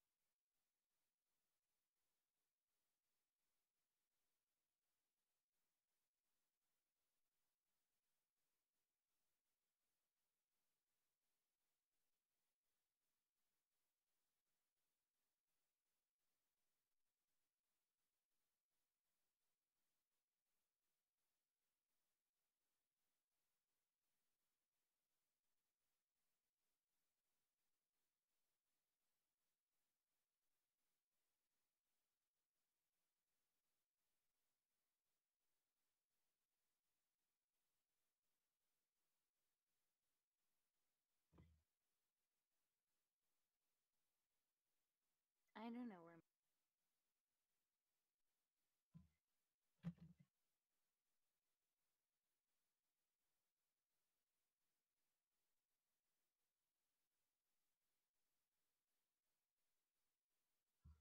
Yeah, he kind of does.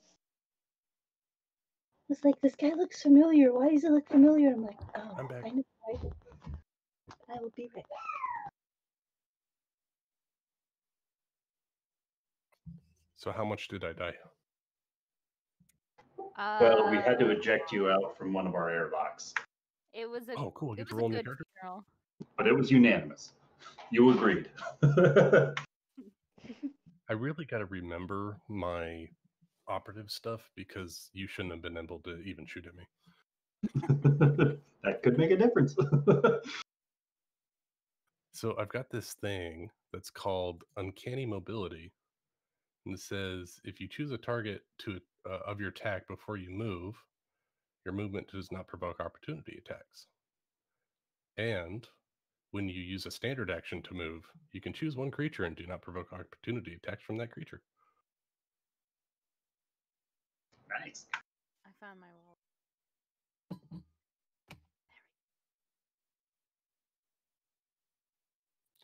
By the way, Rachel, we have a charger on this ship, so you can charge your batteries. Okay, so that I can charge up my laser pistol, so I'm no longer running on just shitty ammo. I'm just trying to play to my race's, my ancestry's mischievousness. It wasn't your ancestors who made you a pirate. How do you know? They could have given me up for piracy. Aw. Well, those are your parents, Yeah, not my technically your ancestors. How do you know? Rats live not a long time. Hey. The pirates you ran with, were they part of the, I think, free captains? Yes. That's awesome. I just started reading about some of this stuff because I picked up the handbook this week. Just looking through all these extra pages of lore, I'm like, this is amazing.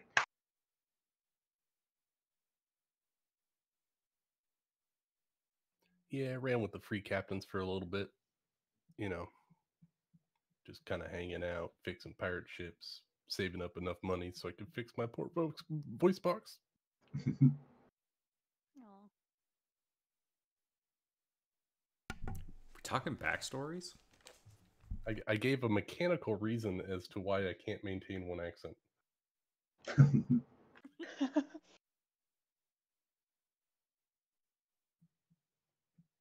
But yes, Nick, we were talking a little bit about backstories. How been part of the Free Captains, the pirates, and stuff like that.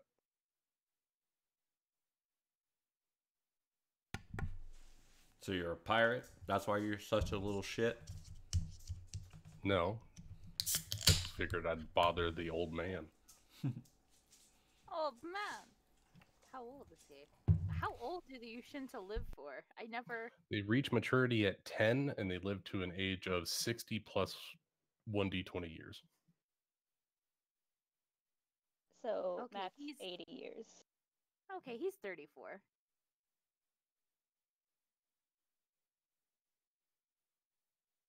How old are your kids? He didn't.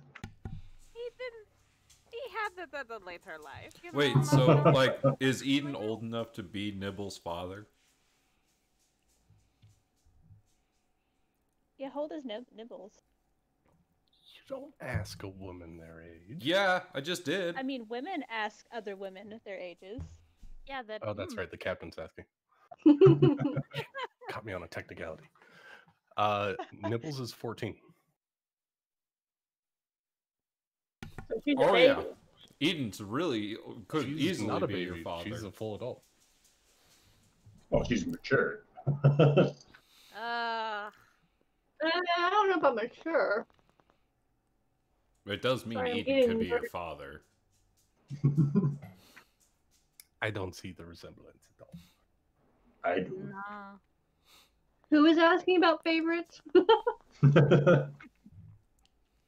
Well, you're no longer my favorite on the crew.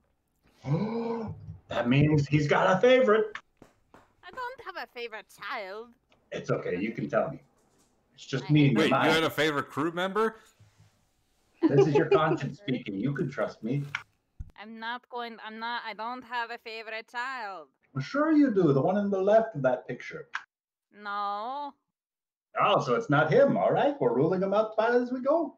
Okay, that is going over the line. That is my little girl there. Yep, but not your favorite girl. No, I don't have a favorite. I told you, no. I don't have favorite. Well, Oh, I mean, boys. is she your only daughter? No. I have 3 daughters. If Oh, you they're could all only feed girls. one of them and the rest had to I- starve, I- which which one would would it you be? feed? I would rather die than having to choose which one Oh, lives. so you'd want them to cannibalize you? Okay. Yes. I see how you work. A rat. You're not rats. So if you only had to choose one of them to feed to a I'm Garakakal, which not- would it be?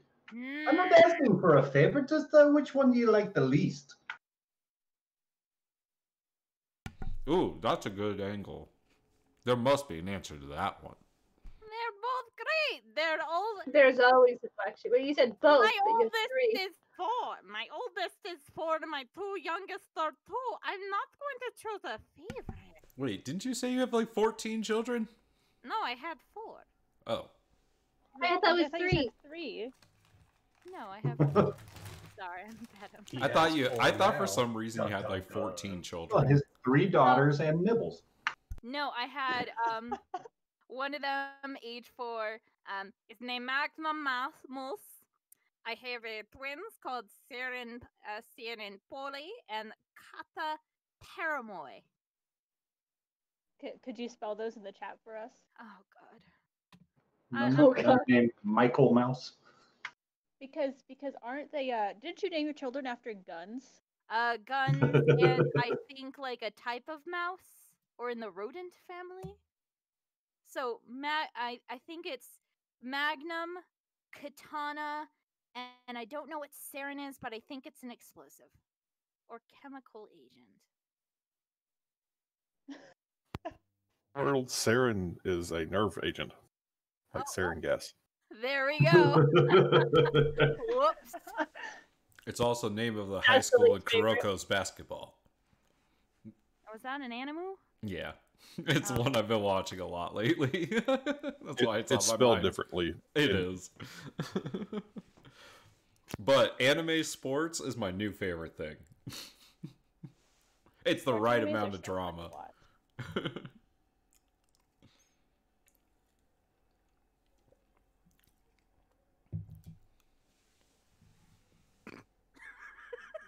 What? So who's your least favorite? I don't have a least favorite. Why do you keep Who's like the interrogating me on middle that? favorite? Well, if there's like 3 of them, you could easily rank them 1, 2, 3, right? But the twins, are both the twins named Sarah and Polly? Like, they both have the same name? No. It's Seren Poli and Kata Paramoy. Oh, Polly. okay. I thought you said you had 4. Now I'm confused. Yeah, no. Wait, so what are your 3. what are your kids' names again? God, okay, hold on. She has a missing twin. Dun, dun, dun. I'm Corey, I think So the Sarah fourth Polly one has is his one least twin, favorite. and Kata Paramoy. Oh my lord. Pormoy. Paramoy is a sex. So So those if you two are had to twins. give one of your kids to the free Captain Pirates, which I'm one not- would it be? None of them. I would rather become a pirate myself than to. Well, I mean, if you have twins, Oh, I mean, these you are have my ancestor. But if you had to leave your kidneys behind for Why your are two we favorites, having a fucking conversation about this? Oh, we're just talking about it as we're leaving the airport. Buelos needs to know these things. Well, you're going to never know the information because the information does not exist. Well, Does it just means it'll does take your wife have a favorite? It does not exist. My wife, Dolores, does not So have you've discussed this with her. No, we don't discuss this with each other. We love our children. Who do you love more, your wife or your children? Oh my god. And at that point, you see a guy holding up a sign who seems very excited that says Starfinder Society. Staffenders. Oh, look, it's Walos. Oh, thank God, able to rescue me from this. Take me with you. You guys are douche. Maybe he has kids. I bet he has a favorite. So, as you approach Walos, you notice that even for a Demaya Lashunta, he is tall and thin, almost to the point of seeming gaunt. His clothing is a stylish blend of local silks, but the overall ensemble shows considerable wear, as though he has relied on this nicer outfit for formal meetings for many years. He nonetheless beams at you with antenna-twitching excitement to meet the PCs and show them around Kabarat. As an advanced student of xenoarchaeology, he has collaborated with members of the Starfinder Society before, and he's eager to hear about the PC's recent findings.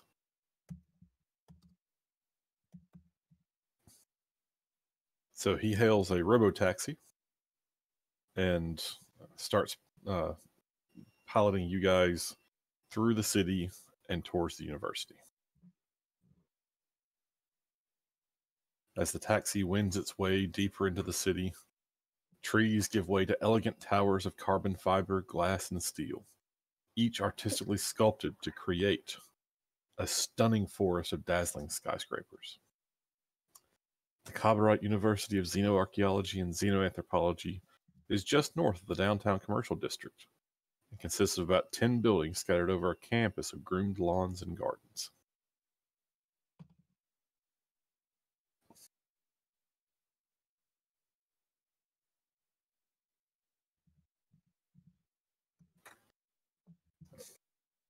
So I'm so excited to meet you all. I've had the opportunity to work with some Starfinders in the past, and it's always been most exciting. So please tell me, what can we do to assist you? Walos, I'm wondering, have you ever traveled to Ukalam before? No, I have not personally ever traveled to Ukalam. There are limited expeditions that are allowed there, and I have not had that opportunity. Some of our professors, however, have traveled to Ukalam in the past.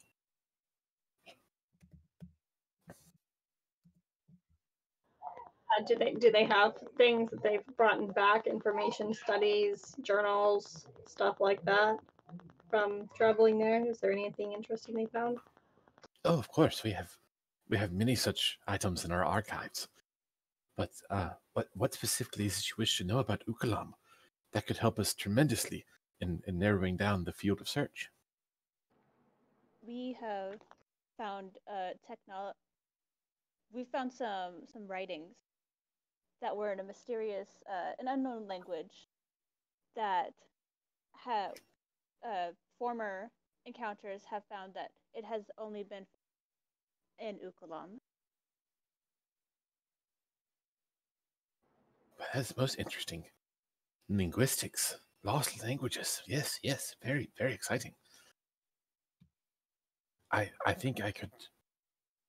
Yes, I can think of at least a few professors who could be probably helpful in finding that sort of information. And if possible, we'd like to have information, any information that you have about Halquim's and his expedition, if you could call them that, in Ukalam. What's your opinion about Professor Zahn? We've heard a couple of varied opinions about this guy. Professor Zahn, I'm not aware of any Professor Zahn here at the university. Halquim. He wasn't a He wasn't a professor. He wrote a book. He did some archaeologically. Yes. Do you have a copy Archaeological of the find. Pyramids of Ukalam? Pyramid people of Ukalam. Oh, sorry, Pyramid Peoples of Ukalam. I wrote it down. I don't know, but we could certainly check the library once we get to the university. The name does seem slightly familiar, though. Can I insight check him to see if he's like faking that slightly? Like, is this something he seems a little bit more familiar with than he's letting on, or Sure, go ahead. type scenario? Make me an insight check. Okay. It should be actually. It's probably sense motive. Yeah. Okay, so I was like, I don't have that one. 2. He seems fine. I'm a little distracted with being back on the home planet right now. But I did write down the name of the book for you guys. You're welcome. Well, that's the kind of check you need to make in the dice tower. Oh shit! I'm sorry. I mean, I'm more than happy to roll it again.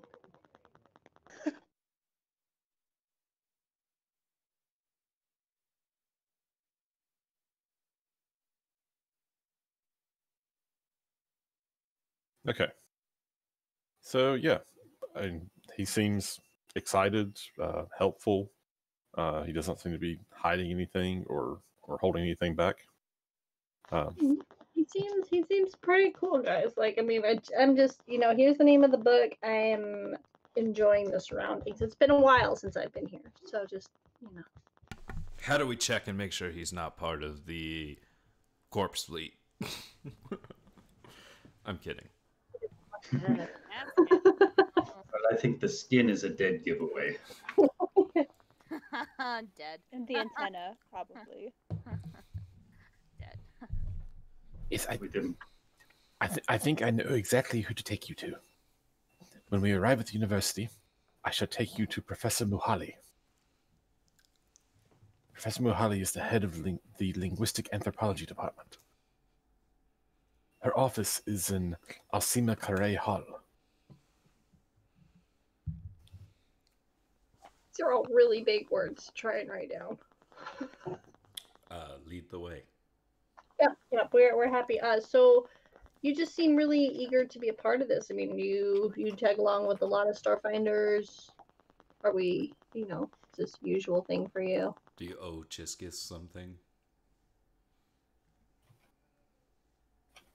No, I have had the opportunity to work with some Starfinders in the past, and it has always been a most exciting.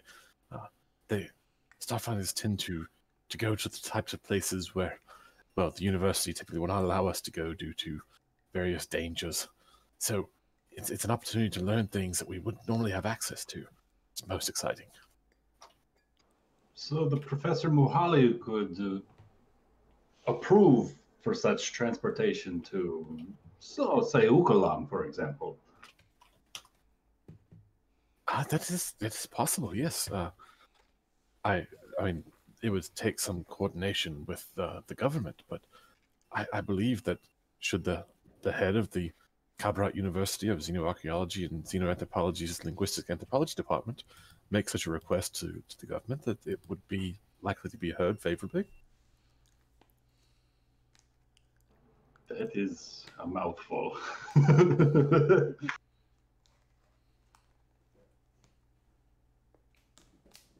Here, we finally arrived at the university. Driver, yes, if take us, yes, left here, left, and then 2 rights. No, not the next right. After that, yeah, yes, there, thank you. Yes, if you stop here. And directions. you disembark from the taxi, and you step out onto a manicured lawn in front of this large 8-story building. And the architecture of the university is interesting. It's lots of almost sculpted glass buildings, and Welos is excitedly speaking to you and showing you the way. Yes, Dr. Muhali's office is in here. Please follow me. But each of you make me a perception check. In the tower, or? Yes, please.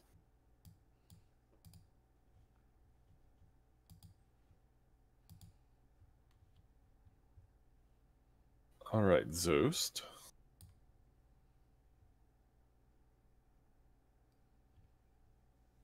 And I think we need one more. All right, Zost. You notice that as you're approaching the building, like, you can see it's got kind of large glass double doors, and inside, even though it's a little bright outside and you can't quite see clearly into the building, it looks like there's quite a crowd in the lobby of the building that you're being directed to. Like, probably much larger a crowd than you would expect for a university lobby. But Welos is... Are there any sort of events happening on campus today? No, nothing that I'm aware of. That's quite a crowd for a university hall. And as you point that out, Welos is getting close to the door and he's opening it. He's like, yes, that is a little unusual. But he opens the door, and as he opens the door, it's kind of loud. There's a lot of people standing around in the hallway. They all seem to be clustered around the receptionist area, and there's they all seem to be talking at once.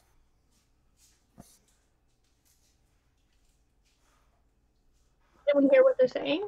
They're all kind of, can we make out anyone saying anything?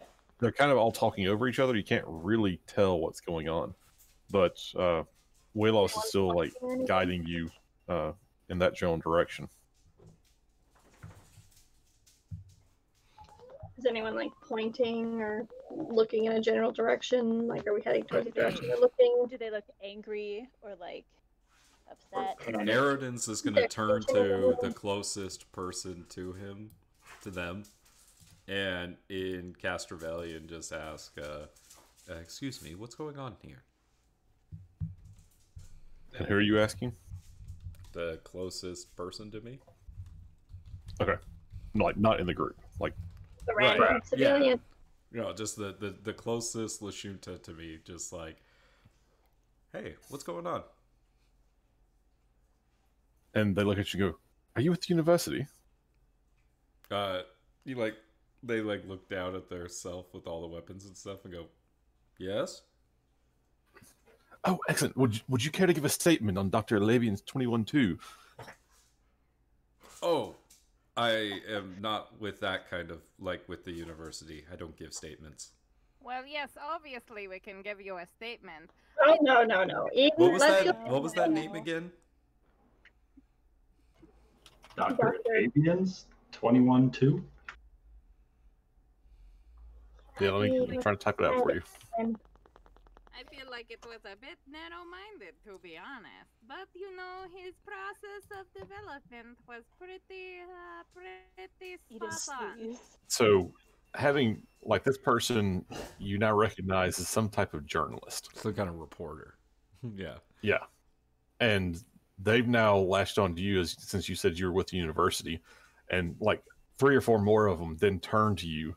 It's like, oh, you're through the university? Can you help us get in? Can you tell us what's been going on? Can you tell us why Dr. Labian said what he said? And they start peppering you with questions. Aridin is going to start, like, backing up towards, like, the doors of the hall, hopefully pulling the crowd away from the receptionist desk, letting everyone else able to move through. And my like, what would be bluff? My bluff is a -1, so here we go. So Aridin's is gonna start saying things like, be very just saying things that are very circular without actually saying anything. And so they're gonna say, like, so the university doesn't want to be able to infer or, you know, go with anything without going through the proper channels heretofore recognized by anything and such. The journalists quickly figure out that you're just trying to, like, stonewall them and distract them, so they just turn around and ignore you and go back to the receptionist. Did it give everyone enough time to get through? It did not. But it did give Waylos a chance to get up there and talk to the receptionist. And he comes back to you and says, I don't know exactly what is going on here. I do. Who is Dr. Alibanin is? And what is the 21-2?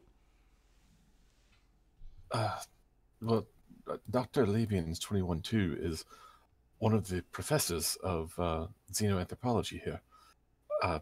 It appears that he was giving a lecture and may have made some rather incendiary comments. It has certainly drawn the attention of the media, and poor Ekimsi over there is just overwhelmed. He can't let us through until we do something about these media folks. He's trying to get assistance from the deans and the publicists, but no one's responding. He can't let any of them upstairs, and if he lets us through, he's afraid someone will try to sneak in with us. So we're going to have to do something to help him. Is there such thing as, and Arodin puts up air quotes, campus security? Well, yes, there is, but... All right, everybody, we're with campus security. We're going to need everybody to wait outside. And they're going to pull out this big-ass sniper rifle that they have. And this is a pure bluff. This is just an intimidation. Okay, well, that's certainly one strategy, so that's what Aridin's doing. Oh, man, I'm bad at these charisma things. You really are. I was curious why you were the one trying them. Can different idea. I don't know. Because the reporters have me flustered. Nibbles would like to look around and see if there's a data jack or something in this area. Like a wall panel or something. I mean, there's kind of like your typical display screens, you know, notice boards, CCTV type stuff. Something that might be connected to a local network? Well, it's going to be, you know, effectively all Wi-Fi at this point, so you could, you know, you could connect to the university's infosphere. Okay. Captain, maybe you should try. I won't do much better than you. Oh, That's who's our Corey. charismatic She's- person? I have an Corey. idea. I have Corey, an you should idea. try. So I I don't know know who is our face. I have. Edith, you're good with crowds, like all those kids that you have. Okay. So I know that we can do something like telepathic. I don't know if we can do multiple people, but I have an idea and I'm gonna try it and I'm just gonna go for it. Corey's gonna look. You're just going to go for it? You're not going to describe it first? Well, yeah. So is there a back door? Like I assume there's some sort of back door somewhere around here. And like Yeah, I mean, this is a fairly large building. There's definitely other entrances, but so I'm gonna kind of go to like the entrance area. Yes, buddy. We'll go find him. Okay, bye. So I'm gonna go to the I don't know, like an area, and I'm gonna say, look, Dr. Albeans is trying to escape through the back door. And she's gonna see if she can get some of them to herd out a different entrance for their scoop, and then behind them close the door, if possible. okay. So you're trying to cause a distraction. Are you using any special abilities to do that, or are you just trying to trick them, basically? Maybe a bluff. I mean, maybe diplomacy, if that's a thing, because that's a really high score. But probably more of a bluff, I'm guessing. Yeah, what you're describing is more of a bluff. I guess I'm asking, do you have any sort of magic or technological devices?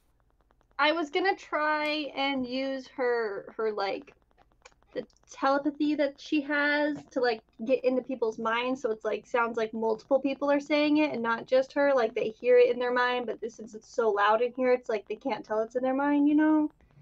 Well, basically everyone you're dealing with is at La Junta, so. So that's totally normal. I have an idea if I could aid her.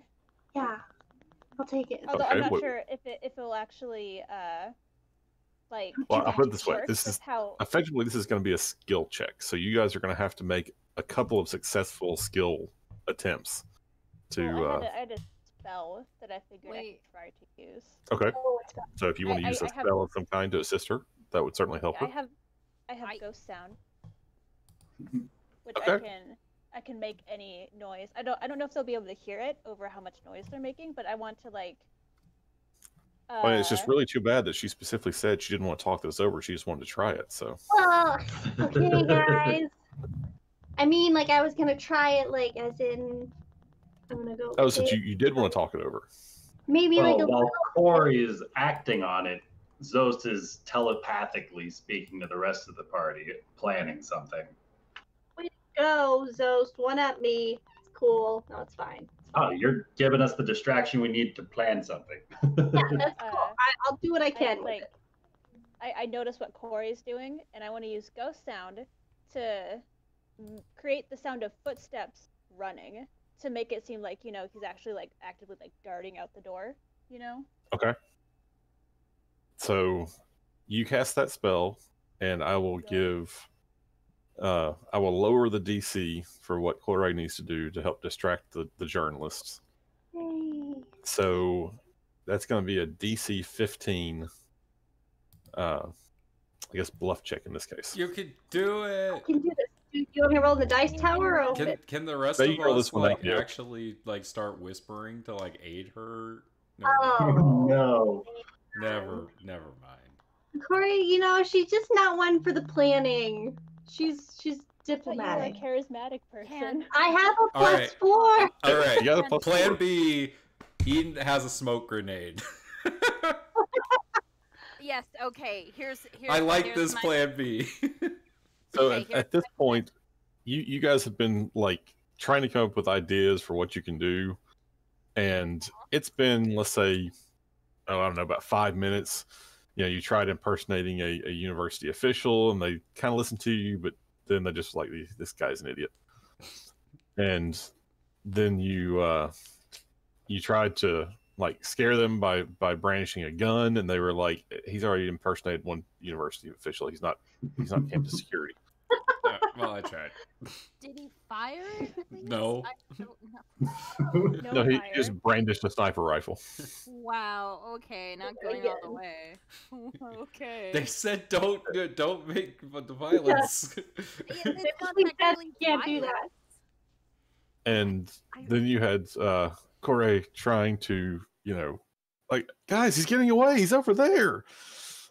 And at this point, they're just ignoring you. Okay, yeah, they're just not listening to us. Okay. We smoke need grenade, something smoke bigger. grenade. Smoke grenade? Well, wait, Ghost, what was your idea in our minds? I mean, I'm all for a smoke Is there like grenade. seriously? Is there like a fire alarm we could pull? Yes, there's definitely fire All right. alarms in this building. Nibbles That's and what Eden, Nibbles get on was it. going for. Hey, 'Cause where's Lucas never North told Bend? us what Nibbles was trying to do. Where's Oh, I North- figured you guys would just have fun with it. Please, Well, come on. now we need you to pull the fire alarm. Okay, I'll set up a smoke grenade. I just really want to use it. And fire alarm. Let's do it. Okay, where's the nearest vent? Yeah, because the smoke means fire. So if you do the smoke grenade and somebody pulls the fire alarm, then they'll be like, "Ah, we're all gonna die." But it might mean Just that, make sure we're up against the wall so we don't get trampled. it might mean that the Professor Muhali leaves her office. So then we can talk to him. That's But then we don't know where she is. Okay, well, we don't pull the fire alarm. We just do the smoke grenade. And I say we Hey, just put it in can the vent. Nibbles only set off the Okay. fire alarm in this room? So, Eden, make me a flat intelligence check. Well, intelligence or wisdom, either one.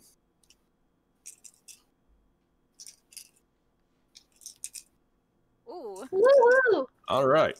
You're Nice. 100% confident that if you set off a smoke alarm inside or a smoke grenade inside this building, it will trigger the fire alarms and they will evacuate the building.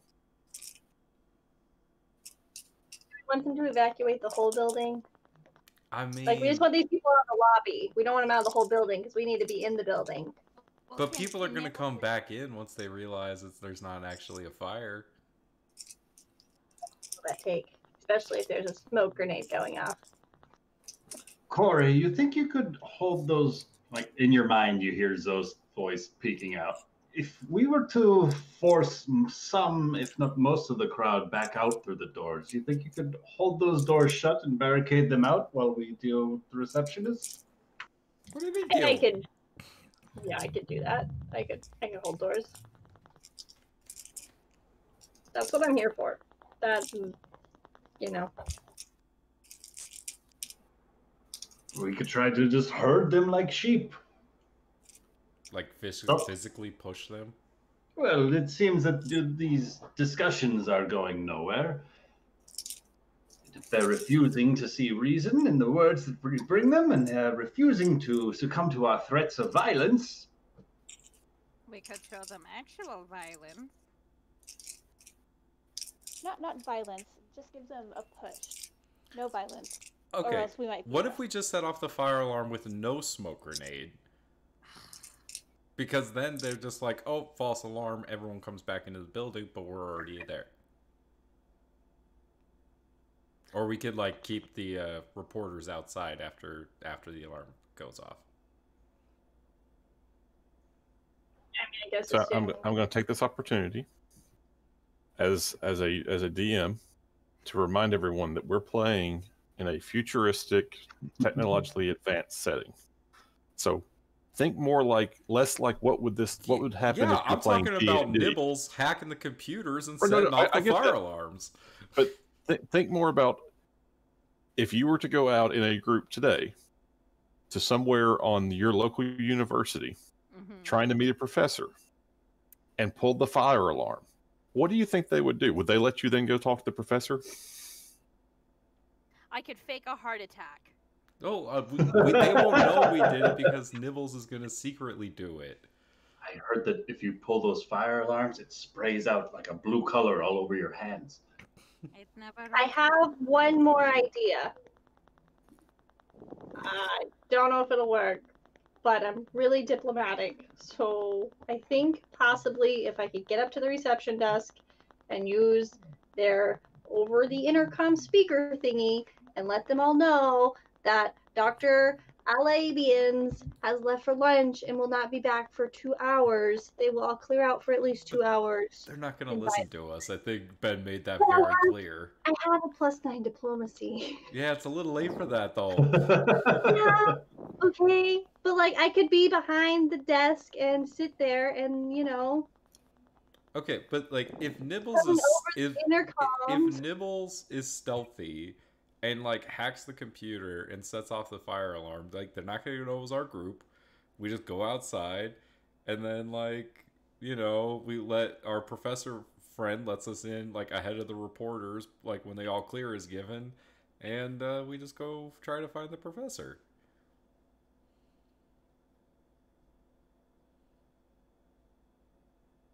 How stealthy is Nibbles and hacking computer systems? Because we were able to trace files back to a specific company that didn't want to be found. I mean, this is like Nibble's specialty, right? Just being oddly quiet right now. Oh, what? Sorry. I'm volunteering you to stealthily go hack their computer systems and set off the fire alarm. That way they don't know it was us. Yeah, you can do that. Casually.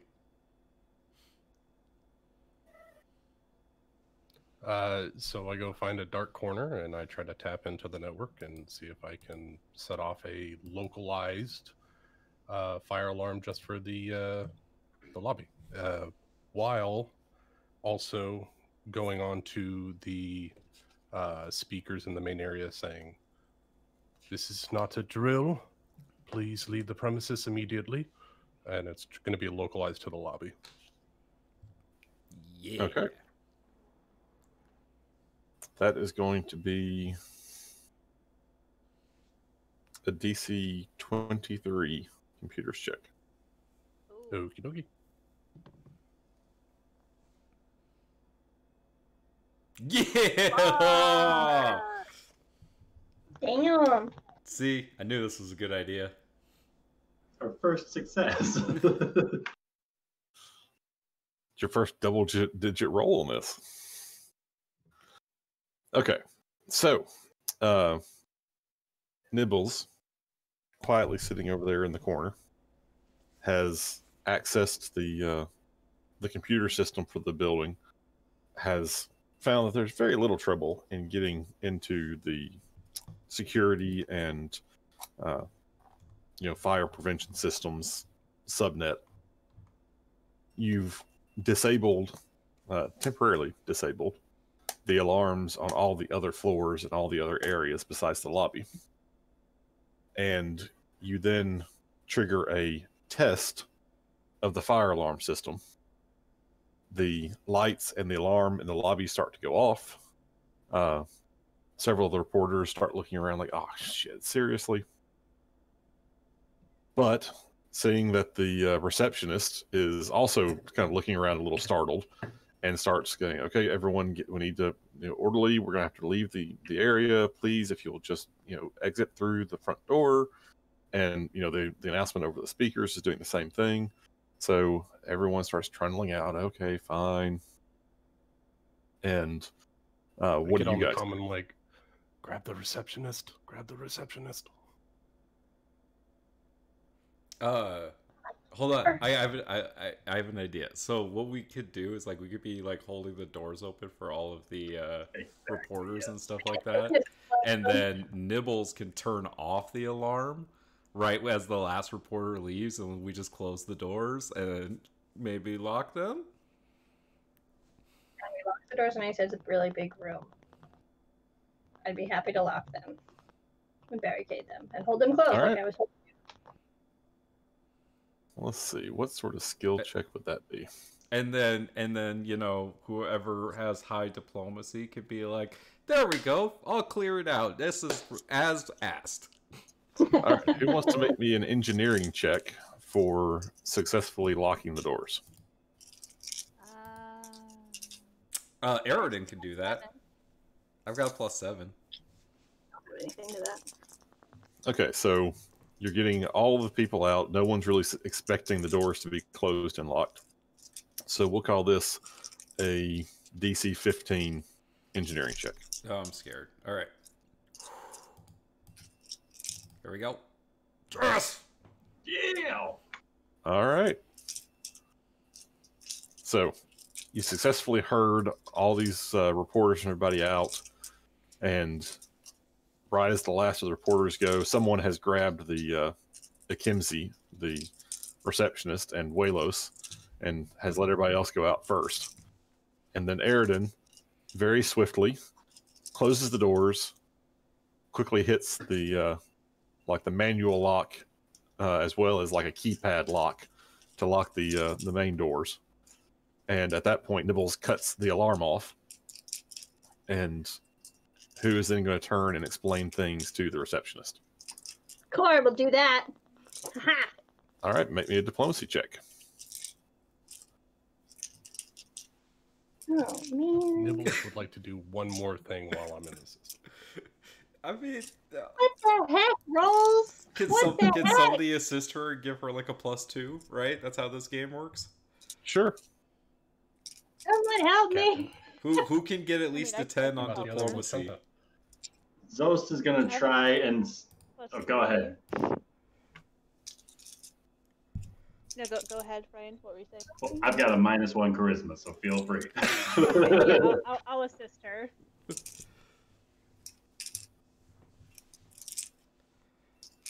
Yeah, what? Why didn't you just do it? I mean, you have a +3, you got 23. So, No, that's cool. 16. Hey, 16 is still good. Yep. 16 will be sufficient. Cool, All right. it's just- And Nibbles, what did you want to do? While I'm reconnecting the system after turning it off, I'm reconnecting it to the building. I'd like to see if I can pull a map of the complex. Sure. You're able to get a rough schematic of each of the floors. Basically, like the directory information that says, "Oh, you know, this wing, this this person's wing." office, and this person's thing. Yeah. Cool, perfect. To be fair, I guess it's not super believable that a grandma just pulled a fire alarm. All right. Lobby is secure, Captain. All right. So, Corey, what do you say to the receptionist? It's all right, dearie. It's all right. This was just to clear out the riffraff. You're all safe now, and they won't bother you for at least a little bit longer.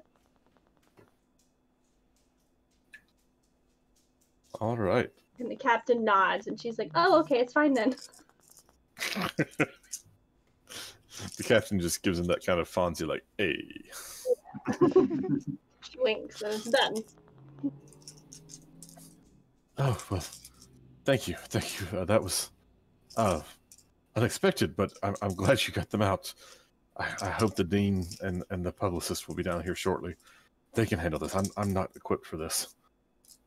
But well, once now, thank you. Yes, you needed to go see. Walos, who was it that you needed to see? We needed to see Professor Muhali, if at all possible. Oh, okay. Give me just one moment. Let me check.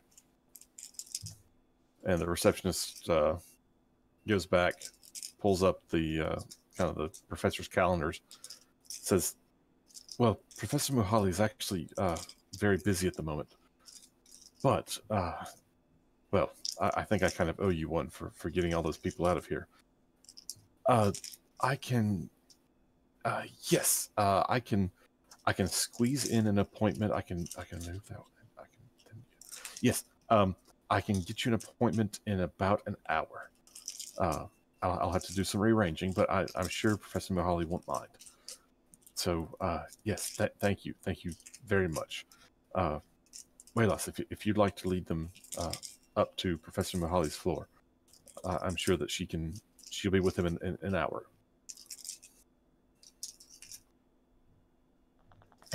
Are we gonna have to clear out the riffraff again in an hour? No, We're upstairs. He's letting you guys go into the building and Oh, we're upstairs. getting oh, okay, cool. Yeah, let's go hang out in the lobby and get some snacks. Like not this lobby, but you know, like there's the Fourth floor lobby. Yeah, is there a vending machine? Yes, you can find a couple of vending machines. Ben, when I tapped into their system, did I notice any countermeasures or anything when I was going through? Not for what you were looking for. No. This wasn't like a secured system for anti-hacking. No one thought they were going to be hacking into the fire alarm system. Gotcha. And I mean, Would I know? it's protected, but it's not countermeasured. Gotcha. Would I know if a complex like this would have a sophisticated defense system against checking security cameras? Well, so this system would not, from what I can recall, I don't think, like, hacking isn't, I mean, it's a thing, but it's not really a thing in Starfinder. So there's not, like, countermeasures and security blanket. It's more just the systems will be secured, and if you are successful in your computer's checks, you can describe how you crack into it any way you want to. Gotcha. So this isn't very cyberpunk. There's no like active defenses for hacking. Boo. Well, there are, because the mechanic has a skill that lets them bypass those things. Well, countermeasures. Okay, I guess I should say there. And there's a DC. Not for the That's your publicly available countermeasures, map right, of the is university. DC, right? I'm sure there are some systems that have it, and it could be things like certain terminals are, booby trapped or whatever. Yeah. But yeah, I don't think like just in general accessing something. I think it functions more like our stuff function. It's like if you have the skills to get past the protective stuff, it's not like they can then send something back that fries your computer and kills you. Probably not behind too many firewalls to find the map of the public university. Right. Yeah, it's probably on the university homepage, honestly.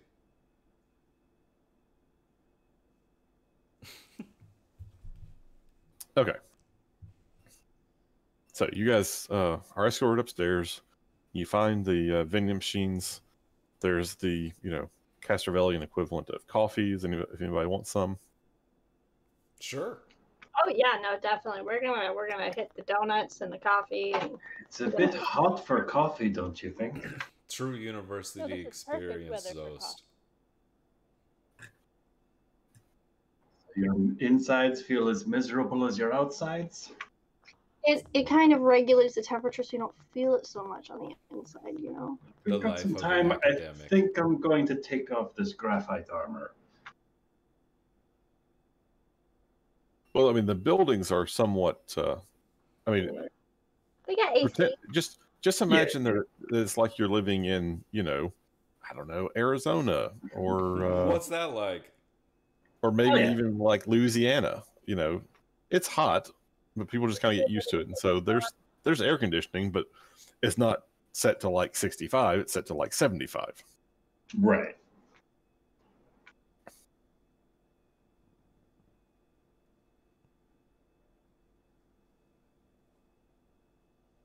But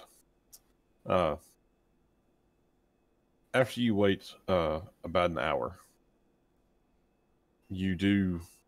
Oh, while we're waiting, is there like any pictures on the walls or any sort of like history type stuff we might come across? Just like, I don't know, like, hey, here's all the pictures of the people who were employee of the month, like just kind of anything interesting in that kind of manner that we might gaze upon as we're just kind of chilling here. Yeah, you see like pictures of the staff, the different professors.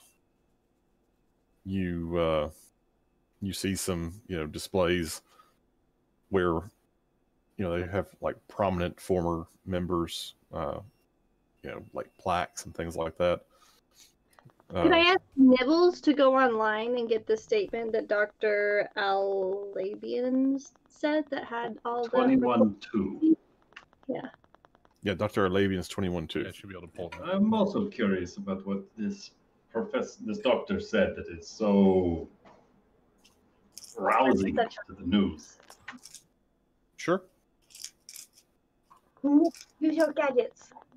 Go gadget Nibbles. I do that.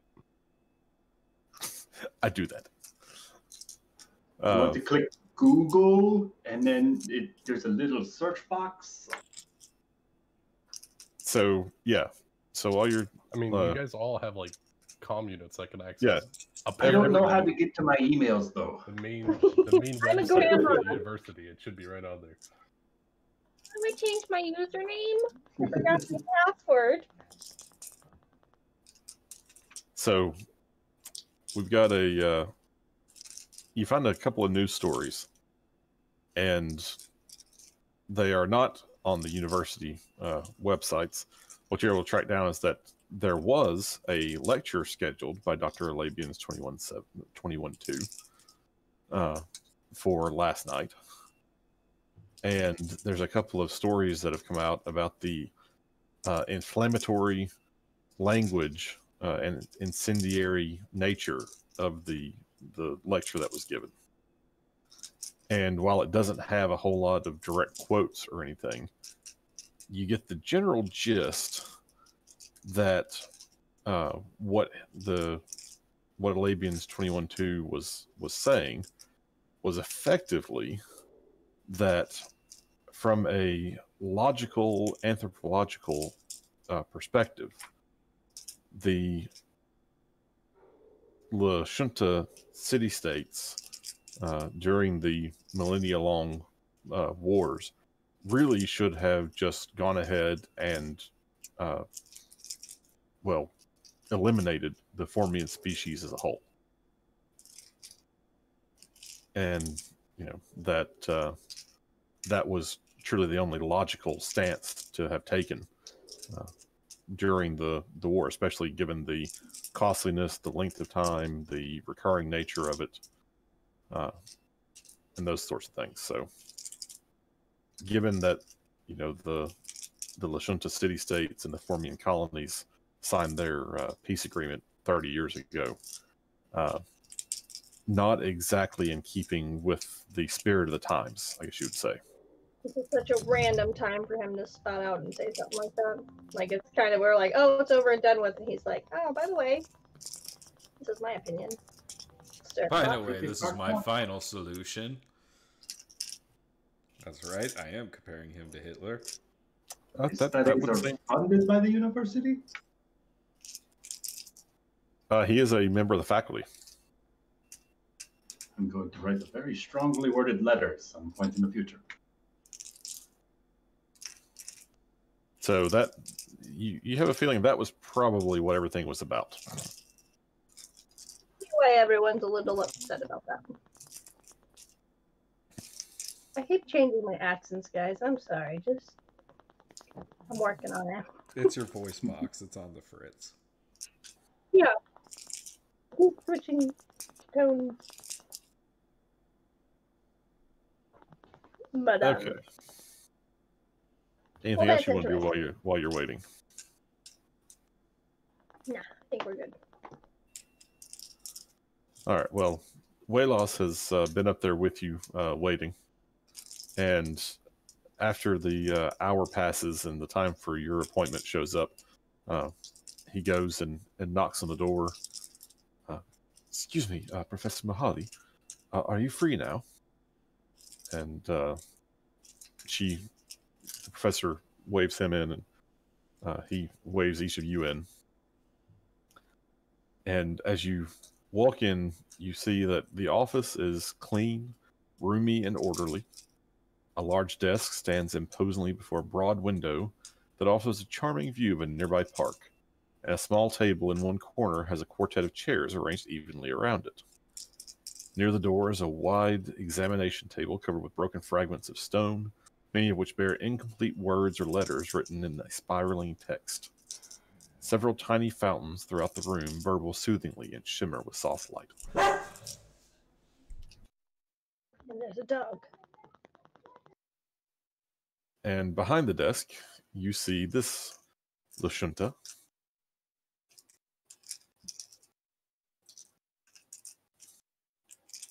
And she speaks up and welcome, please, come in.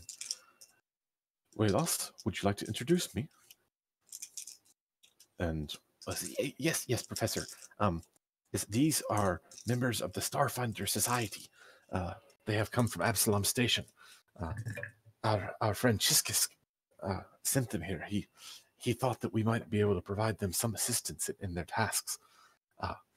I know that we have both benefited greatly from coordinating and working with the Starfinders before, so I thought it best to introduce them. But I shall leave them here with you, and if they need anything, if you need anything, please just let me know. I will wait outside. Yes, thank you, Professor. Thank you. And Waylos leaves. Ah, yes, Starfinders. It is so good to work with you. So tell me, what brings you here? The symbols on her desk, are they the same ones that we're looking for? They are not. Different. Okay. But being as she is a professor of linguistic anthropology, seeing, old Probably languages. something nefarious. So, I mean, I guess I could. We have encountered what we figure is an ancient, primarily unknown language on a rock in an asteroid from drift space, and we were wondering if you were familiar with the language. And I'm pretty sure I'm sure we procured some images of what we saw in the console. oh yeah. And then Yeah, I you- show her like datapad or whatever. Well, this certainly does look interesting, and I would most like to help you, but I hate to say it, but I'm really not in a position to assist you at the moment, nor can I instruct anyone in the department to assist you. I have to resolve this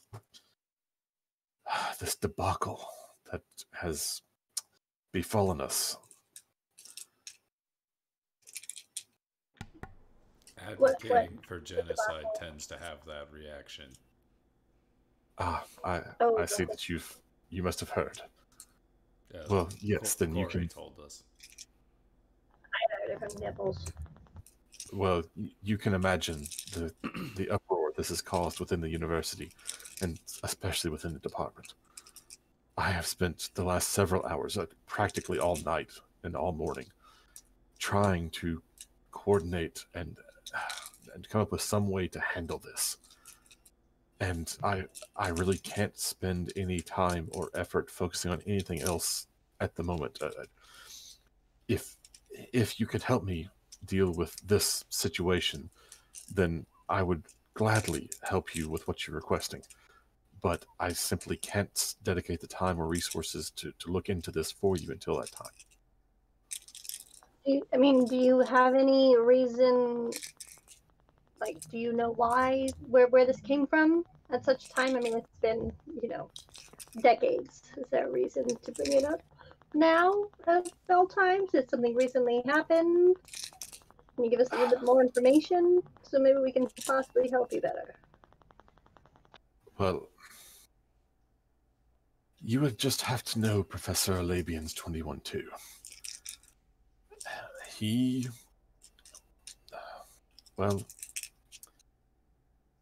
he prizes his logic above all else. He is...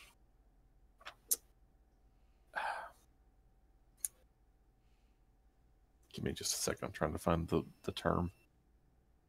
He is a contemplative. I do not know if you're aware of the contemplatives, but they make excellent scholars.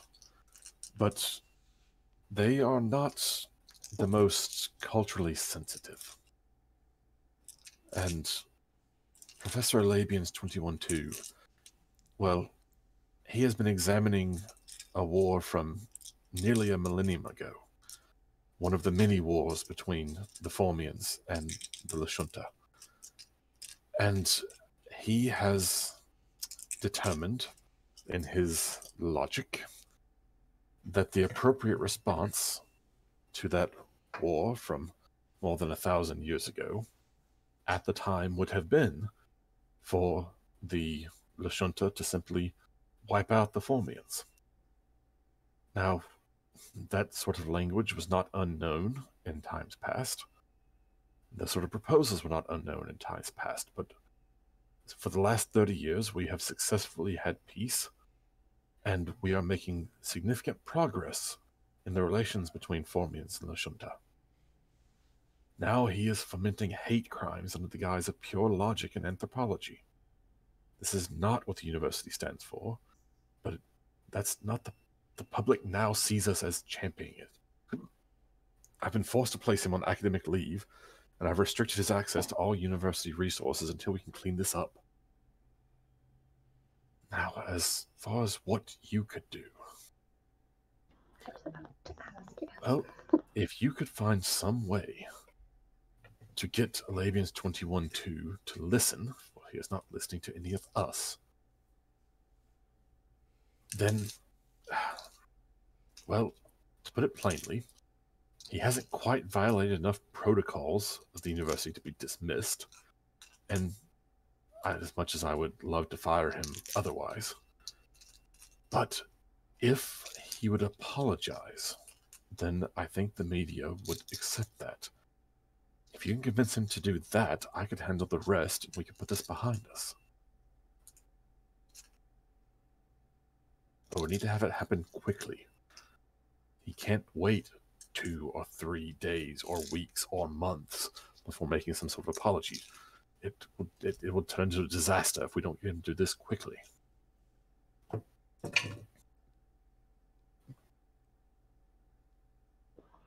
The other option is we frame them for something bad and give them a reason to fire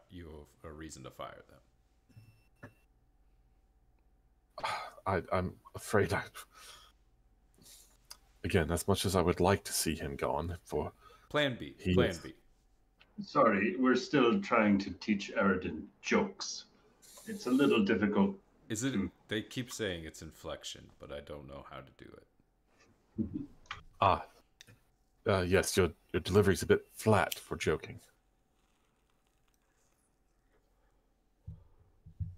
So we gotta go tell this doctor to apologize for something he believes in, on something that happened a long, long time ago that he's more informed on than we are, and I don't see a problem with this. It should go smoothly. It should be fine.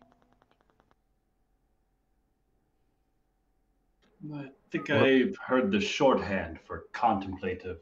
If it's what I believe it to be, I don't think he's going to be one easy to change his mind. Oh, definitely not.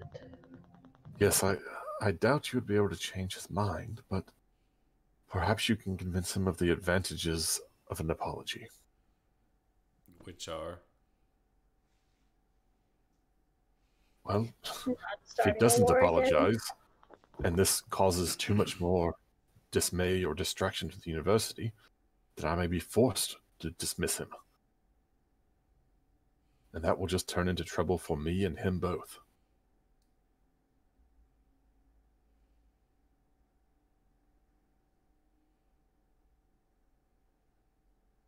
If you believe that what he did was truly wrong, why not just dismiss him and be done with it? There are protocols that one must I fully follow. disagree with his stance, but as one of the professors and as a respected academic, he has the right to make these arguments. It is the challenge is that while he may have the right, the perception of those arguments is, well, it's a whole different thing. It is a careful balance. Should. Exactly. Academic freedom is not a license to do just anything.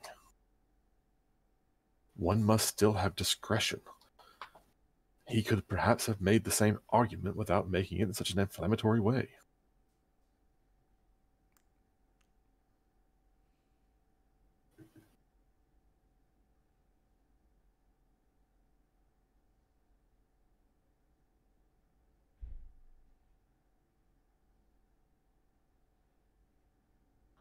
Should be a piece of cake. I don't see why we can't do this. Let's get it done so we can get our stuff done, because you know our stuff can't wait days or weeks either. So let's get after it, team. Yes, I would greatly appreciate it. And again, if we can put this behind us, then I would be most interested in helping you with your tasks. Yeah. Well, we look forward to that and wish us the best because we're gonna need all the luck we can get. Let's go convince the guy he's, kind of wrong.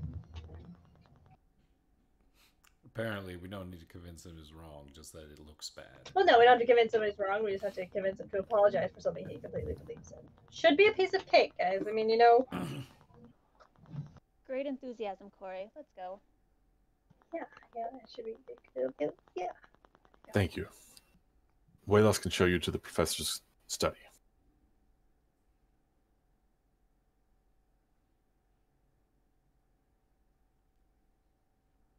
So, as you leave Dr. Mohali's office, yeah,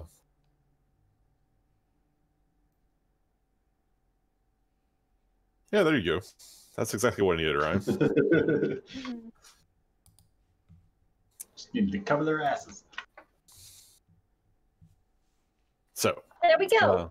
We print that out and hand it to him. We're done. Also, P.S. This guy's a dick.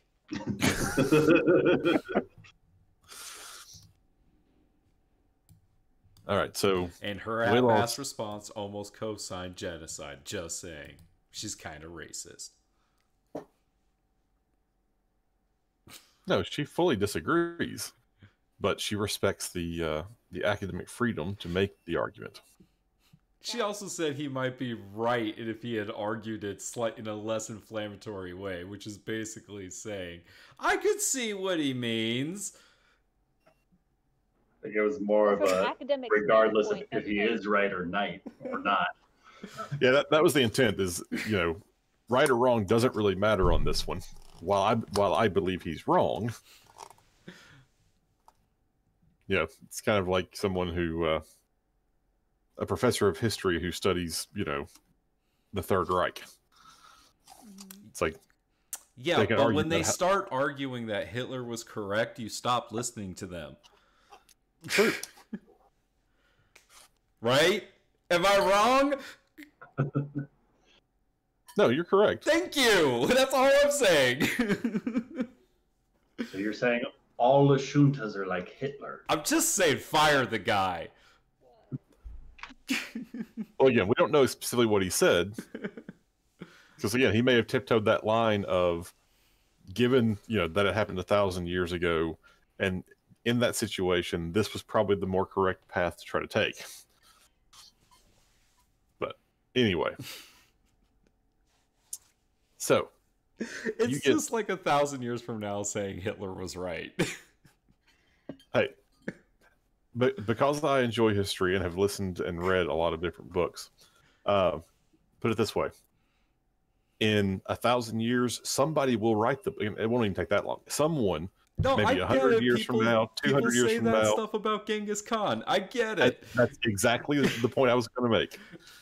Is there are books you can go out right now and get that talk about the Alexander the Great. I get it. It. I'm just saying, we don't say they were right. Anyway. Okay, so Waylos takes you down a floor and over to a different office. And basically says, this is Professor Olabian's 21-2's office. I believe it best if I let you handle this. I think if I were to be there, the professor might react differently. Yeah, best to let strangers tell him how to run his life. It's smarter that way. Especially heavily armed strangers. So, that was another joke. So before we go in there, do we have a game plan on how to handle this? Oh no, you make a good point. Talk to the racist. Yeah. How do we convince a racist that he's wrong, but he doesn't have to admit he's wrong? We don't convince him he's wrong. we convince him to apologize because it's much easier to save face than to lose. It's better to save face than You to lose just your tell him job. he's gonna lose his academic funding, his tenure, and his pension. Money is a huge motivator. Okay, so that's all we have to do. And then if that doesn't work, we break his fucking legs. We will not do that. Oh, I'm better. damn. I'm Okay, better we'll at break that. one of his legs. Sounds like a plan. I see where you're going with this, Captain. I mean, I still say we just plant drugs on him and get him fired. Like, You None have of us drugs? have drugs. I It's mean, my Eden knowledge. can get us some drugs. What does an Eden android has need drugs for? children. Why do you think Eden that had a I- career before she had children. I didn't feel drugs. Just because you're a parent doesn't mean you can't have drugs. Not all Yusoki are drug dealers, Saradin. I didn't even know that was a stereotype. Oh, you haven't heard that? No. Just the ones with Well, the then- mustaches.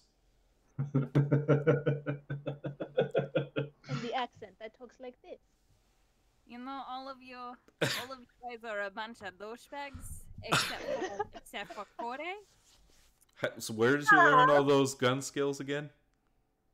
I learned them being a mercenary. Look, I don't know why we're doing this. Can we just go beat up our racist right now? That seems much more. I totally didn't run drugs. No, never did that. I never ran drugs. I never consciously ran drugs. Consciously. She was drugged up while running drugs. So Oh yeah, So you guys ready to knock on the door? yeah, let's Yeah. take care of this. Let's do it. We can do it. Aerodin will look at the captain and say, I won't talk. Might be better. What was his name again? Uh, Dr. Labian. Dr. Oh, Where did I put it? Dr. Professor 21. Alabian's 21-2. We should probably call him What do you doctor do because as part of sometimes his name. he's a little. He's his doctor. Professor So is he an Racist. Well, seeing that we're in a university setting, we should use professor. Don't want to insult him when we're trying to get on get him do we on our call him side. Doctor Professor? Because sometimes they get offended if you don't call We're him. not German. Well, no. I think it's just To doctor. Amanda's point, I had a professor in college where if you called her professor, she would correct you and say doctor. Yeah. Because Well, she I was worked just very thinking hard more on her along doctorate, lines of and what you're going The to refer to her as Hangover. doctor. You know, the Hangover, the dentist. He's a doctor. You know, just you But work he was a hard to get that status. He was I a don't- dentist. He was a doctor. I don't I'm think just the saying- professor's a dentist. In anyone having been around many professors / doctors in my time, any of them who are like, I worked hard for that doctor, I expect you to call me doctor, is an asshole. Yeah. Oh, that's how we know it's No an asshole. disagreements. No disagreements. You know, we already kind of know he might not be the best person to work with since, you know, he's a racist, but I don't know. Now, I see, just and here feel you like guys go jump to conclusions. You haven't even met the guy yet. He We advocated know everything genocide. we need to know. That does seem like a Kathy's bit. going let's go in and talk to Dr. Professor Alabian's 21-2. Is he an android? That way No, they know. and the reason I specifically said, we're not German, is that in Germany, if you have a doctorate and you're a professor, you are a doctor professor. Yeah, you are Dr. Professor. If you've got 2 doctorates and you're a professor, you're a doctor professor. Jesus. No. Yeah, We can that's just how they roll. Be safe, you know. Dr. Professor Alabian's 21-2. All right, so Is he as an the door android? opens, you see dust and debris and discarded papers litter the floor of this disorganized office. A single chair stands in the corner, and the desk and shelves are crowded with books, scrolls, statuettes, and loose computer hardware. And in the office, you see Professor Alabian's 21-2. Oh. The What fuck is that? that? Sounds good. Why am I gonna go talk to a brain? I don't even have one. Is it holding its chair? What is he? He's a Like, what race? contemplative. Oh, that's it. Oh, okay. Well, we know that we can beat him up. I mean, if we're going to break, we just gotta flick the man. How? Take his milk money. Yeah. How big is he? Like, is he the size of a brain, or is he like a human size with a massive brain on his head? He's like human sized, and that God. like his body has atrophied and his brain is ginormous. Okay. Okay. Massive So he's, size brain. what I'm hearing is he's a giant nerd. All right. We're in a university. They're all giant. You're not. And It's okay. Okay, I know how to handle these people. as the door opens and he notices you, you hear telepathically Ah. him say, "Hello, what may I do for you?" I'm gonna respond telepathically because it just comes more natural Meet him at his level. for Shuntas to talk telepathically than it is out loud. Not that it makes her sound smarter or anything. Good day, Professor Dr. Labian's 21-2. Good day. What may I do for you? Yes, we came here on behalf of the university. We just I'm not gonna lie. I heard about your work, and I just have to say I appreciate what you do for the university, and I worry about the possibility that what you stated could put you in a difficult situation to where you might not be able to continue your study with the university should you continue on this path. And I'm not saying, any of it was wrong in any way. I just worry about making sure that the university still has the upstanding face that it's Now, known to my have. middle-aged friend, if you'll just stop there for a moment. Yeah, Let me, no, that's fine. He's middle-aged. Oh, I'm yeah, old. so the issue we have here is that too many people in this university do not value logic strongly enough and let their feelings get in the way. The fact that I have been able to set aside any emotional or, well, sensitivity type concerns has made me a more rigorous and more dedicated analyst of our field. It speaks in all of my works. And I personally think it is ridiculous that they have placed me on academic suspension following my speech. I was giving a lecture, clearly argued, clearly articulated, logically sound, and it is most frustrating. I'm going to say this one out loud because I just want to make sure everyone else hears what he's saying too, because I know I'm not the only person in the room and I'm not the best equipped. We can hear him. Oh, okay, so we're all just saying it telepathically, completely. With everyone's minds, I'm okay with that. Can I? But real quick, I just want to say, shit, I lost my thought process. You are definitely well equipped by not having emotions, which is why you are such a huge asset to this university. So that's the only reason we're coming to you today, is to make sure that something from the past that needed to be said, probably. However, you do have to take into account that everyone else does have emotions, and it could be a touchy subject for everyone else to hear. So perhaps we just go about it in a little bit more of a delicate manner, because not everyone is as well equipped to handle these truths as you are. Well, at least you recognize that my emotional detachment provides clearer and more objective analysis. And it can only help. But I do not see any reason why I should have to recall or recant what I have clearly and logically defined and defended simply because it may have offended someone.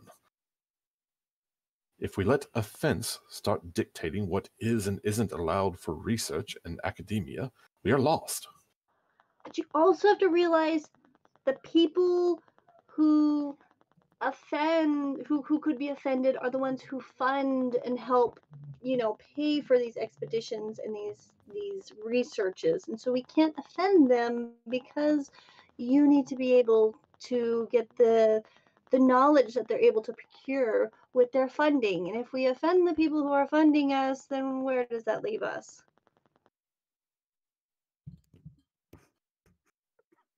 Yes, where does that leave us? I must admit that this academic suspension is, well, intolerable. I mean, you're just stuck with this big brain, not able to study anything. That's not a world you want to live in. It's not No, ideal it's for not. anyone else. I mean, you're losing hours of research that the world needs, you know?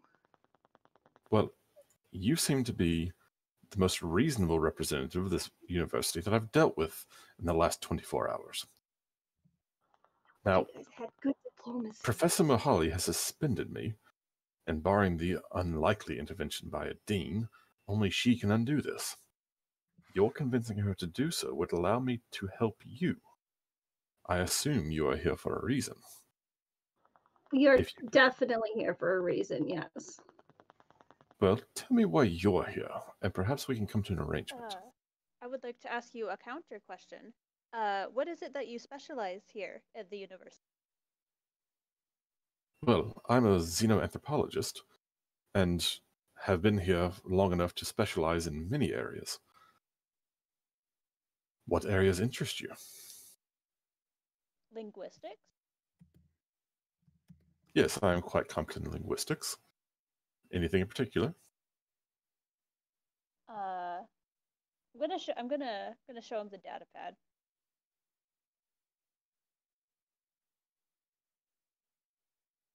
Yes, I recall these. These are the same sort of glyphs that. Oh, what was that fool's name? Ah, yes, Halquim Zahn. Yes, yes, I thoroughly reviewed his original notes some years back, and I dismissed them as drivel. But it was these do bear a striking resemblance to his notes. Perhaps that is what you're interested in. Really, what we're interested in is being allowed onto Ukalam. Well, I could perhaps arrange that. But I must say that, well, as I said, I reviewed the entirety of Zahn's original notes early in my time here as a faculty member, and to my considerable knowledge, only Dr. Solstarny has studied them more recently. Zahn's methodology was imperfect, catering to an uneducated reader's lexicon, fetishizing the exotic, and conveying a pathological love of his self-image as an adventurer, likely to earn money or as an elaborate mating ritual. As a result, his work is scientifically wanting and his conclusions doubtful. Nevertheless, his notes provide enough detail to hypothetically retrace his steps. It is possible, should I be restored to my access to the university's resources, that I could retrieve those notes and provide you information for how to retrace his steps, since you seem to be wanting to return to his area of exploration. What was the name he mentioned? Dr. Solstani? Yeah, Dr. Solstarny. Solstar. And they recently went to Ukalam. They have studied Zahn's work. So, Shit, we could just okay, bypass so security and go to I them, right? understand that you obviously want to be reinstated so you can help us. However, that doesn't change the fact that if the people who fund the university don't receive an apology, they're no longer going to fund it, and so therefore you're not going to be able to research for much longer. Hence why we need the apology and be able to continue what we're doing. You know, If that makes sense, like we have to have that in order to move on from this whole scenario. As unfortunate as it may seem, that is the steps that has to be taken. Otherwise, the university lose face, and then they'll lose funding, and then you'll lose research, and you'll spend a lot more time without all these luxurious research papers to study and ridicule and pick apart piece by piece until you have your story on it put together so meticulously. Well, I assume you're here on behalf of Dr. Mohali. If you are you here on behalf of Dr. Mohali? She sent us over here, yes, to try and come to a reasonable agreement. Well, I will say that intellectually, I find the prospect of making an apology to those who simply do not understand what I'm trying to explain to be less degrading than to be continued to be denied access to the resources of this university and the proper rights of my position. Great, so we're on the same page, right? Like this all works out. So I can issue an apology, but I need something from Dr. Mohali. 3 things, in fact. Here. Okay, So let you me get want a piece of paper. to exchange one thing for 3 things, because that's like equivalent exchange. I believe that the 3 things I'm asking for are well within the reason. You see, I'm on track to attain tenure at this university in several more years, requiring practically twice as long as an observation period as a Lashunta would, I might add, likely because my assessors are compensating for inferiorities, real or perceived. This incident reflects an egregious stain on my record that challenges my advancement and scholarly recognition here. She must agree to erase this insult from my file. I have spoken with her about the matter, and her judgment is clouded by stress and emotion. If she truly cared about scholarly integrity, she would debate my assertions. Instead, she stoops to censorship in violation of the university's free speech principles. So, I will make an apology, a public apology should she wish it, but I need her to rescind my academic suspension. With that, restore my access to the university's restricted collections, and pardon this incident from my tenure review file. If she agrees to those terms, I will happily make the apology.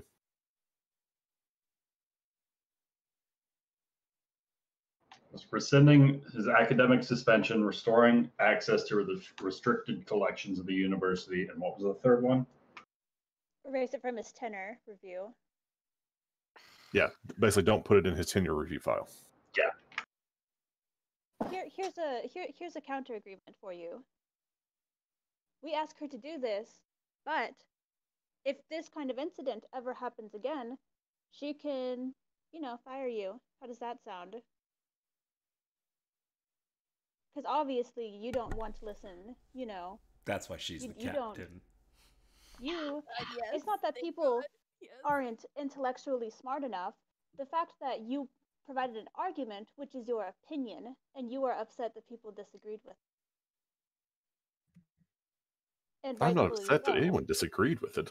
What I'm upset with is that they have used this as a reason to strip me of my proper academic rights. If you think about it in the long run, if the Formians heard of this, I imagine that, I don't know, tensions could rise again, another war. Yes. I am sure that someone who tried to take my academic arguments out of context and apply them to the current situation as opposed to the situation 1,000 years ago, which is what my paper was based on, could perhaps be offended somehow. I wouldn't say offended, but taking it up as a threat, more like. Because that's what it certainly sounds like. I fail to see have a review of the situation from 1,000 years ago in a war that has been over for 1,000 So years. you keep saying. Again, please take back to Professor Mahali that I will make the apology that she wants me to make on those 3 conditions. And should you be able to arrange this, I will then help you in acquiring and reviewing How Queen Zan's notes, since that seems to be what your interest in this is. Oh my god, I just want to. Okay.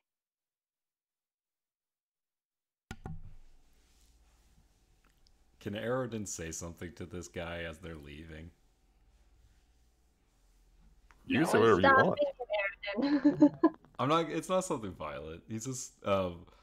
Arodin's gonna look down at this guy, this man, and actually, up he floats. Just like gonna look this sir eye to eye, and Arodin's gonna say, the descendants of the people that you were talking about eradicating still live to this day, and so your argument is that they should not exist. Logic cannot erase the emotion that triggers. It means you're wrong. And Arodin's gonna walk out the door.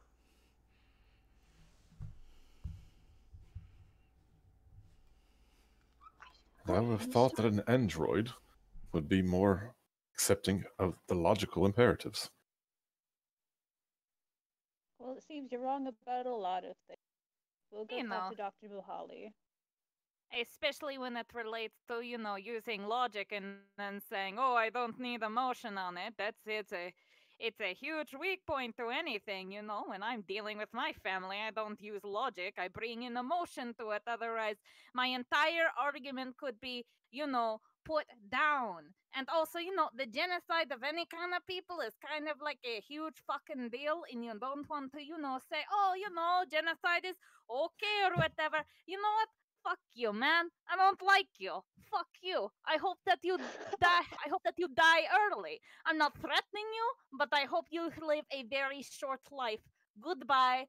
Flipping you off now, and he's gonna walk out. Ben, can I just say, you were playing this character. Yeah, you made me hate this guy so much. God. Oh, he's like every alt-right motherfucker that I just want to strangle. Oh God. But good job, Ben. Good job. I'm sorry. You're playing a magnificent. That's true. Right now. You are. Sorry, Ben. Sorry. No, that's fine. Fuck this guy. I guess I'll just go back to my alt-right, boards and hang out there again.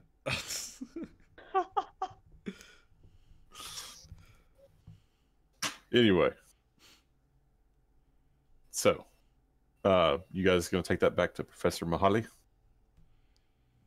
Yeah, we'll let her decide. Okay. I mean, do we really have to use him? I know it's probably. He's got access to the notes that we need.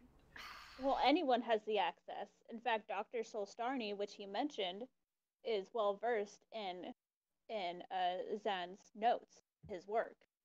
So if we really wanted to, we could go to them. So we don't technically need Muhalani's help or we need Albian's Muhali help. to get onto the continent, and we won't get Muhali's help without the apology. We won't get. So here's the situation. Muhali needs you to help her deal with this situation before she can free up anybody else to help you. So if we do this for her, we go, by the way, that anyone else is this person. Call them up. Sorry, you cut out there. What'd you say? So we can just say hey, that other person we need you help with. Yeah, call them up. Go get them. We need their help. Yeah, you could easily say, while we were talking to the asshole, he mentioned Dr. Solstarny. I think we'd rather work with her. Let's try that. Here's a question. This may be no, that wouldn't work in the long run. Never mind. Are you suggesting? I'm suggesting we forge an apology. We could just murder him. She specifically wants him out in front of the media giving the Oh, apology. shit. Well, he agreed to it. We'll just get her to agree to it. She just wants to agree. His Yeah. terms are her problem, not ours. True. Yeah, let's just take it to Dr. Muhali. Okay, but we can agree after this that we're not going to be messengers anymore, because this seems like a very back and forth thing. Yeah. There's I do always not like opportunity to change the message. We can see if Muhali is agreeable to rescinding his academic suspension and restoring his access to the restricted collections, but perhaps just a temporary lift of the record on his tenure file. Until the apology, of course, and then it remains on his permanent record should such incidences ever arise again in his works for the university. It'll be means for termination. You mean So, trick him? by the way, is Nibbles around? I'm here. Okay. Sorry, Lucas. I didn't know if you saw the note I sent you in chat a while back. I'm still at the vending machine. Oh, I didn't know that Somebody was just chocolate me. bars.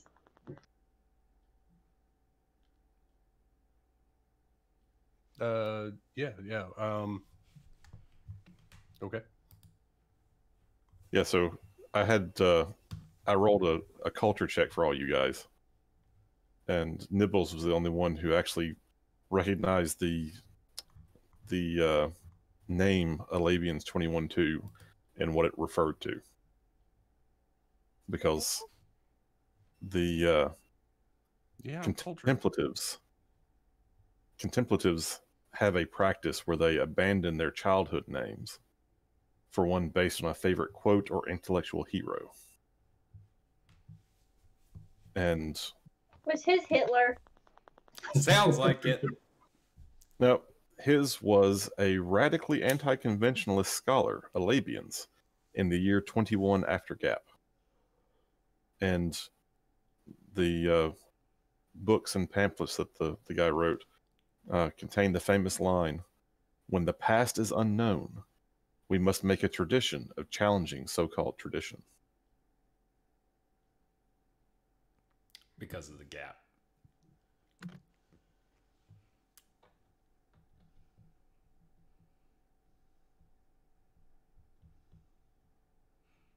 Hey, No, Professor Buhani, how are you? Yes, so how did your conversation go? It didn't end in violence, so that is a victory. Brains. He has some terms for his Terms? Really? He requests that you rescind his scholar what's the term? Tenure? No. His academic suspension. His academic suspension, and give him back whatever. Restoring access to the restricted collections of the university. Thank you. And erase this off of his permanent tenure review. If he apologizes. If he makes the apology, then we would reinstate him, give him back the access that he would have as a tenure-track professor, and remove his academic suspension. But I don't see why I should not put this in his file. Agreed. Would it be possible to remove it temporarily so that he does go through with the apology? So he said that that's the only way he would apologize. Pretty much. Yep. He was quite insistent about it. Okay, who wants to make me a diplomacy check? I'll do it, but I don't know. Maybe Captain.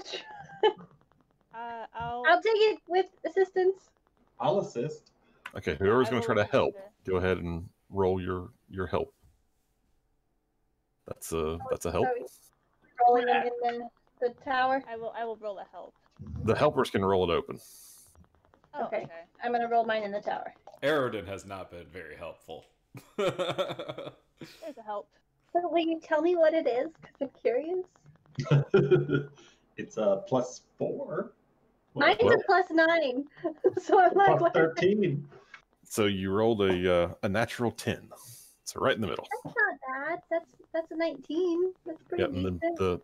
then plus the 4, you got a 23. So That's not bad. while it's clear that she's not particularly excited about this, and you guys aren't particularly excited about this, she does agree, as you're diplomatically explaining the situation, that in order to get him to apologize, she is in fact willing to not put this in his permanent record.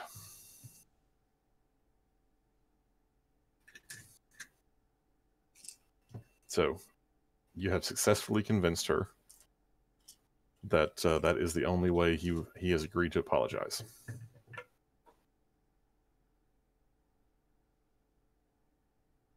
Huzzah. Okay, now we go talk to the brain. Or she could just, I don't know, send a message to the brain, so we don't have to keep going back and forth. Now that that's been dealt with, we were wondering if it might be possible to get in contact with Dr. Solstarny. Well, if you'll give me just a few moments, I will send a quick request to Professor Alabian's 21-2 and schedule a press conference for him later this afternoon where he can make his public apology. And as soon as I take care of that, yes, I will start pulling together what references we have. Dr. Solstarny, you say what? Yes, I do believe she has actually been looking into the same area of interest. So, yes, give me just a few moments, and I will. We can discuss this further. And if you guys will give me just a few moments, I'll be right back. I hated that guy. Every argument he made, I was just like, stop. Stop.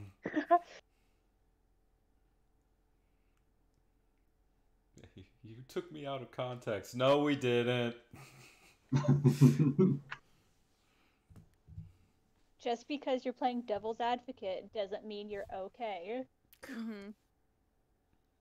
I'm just saying that their entire race of people should be dead and gone, and that all of their ancestors were a mistake. Why you gotta be so illogical about that?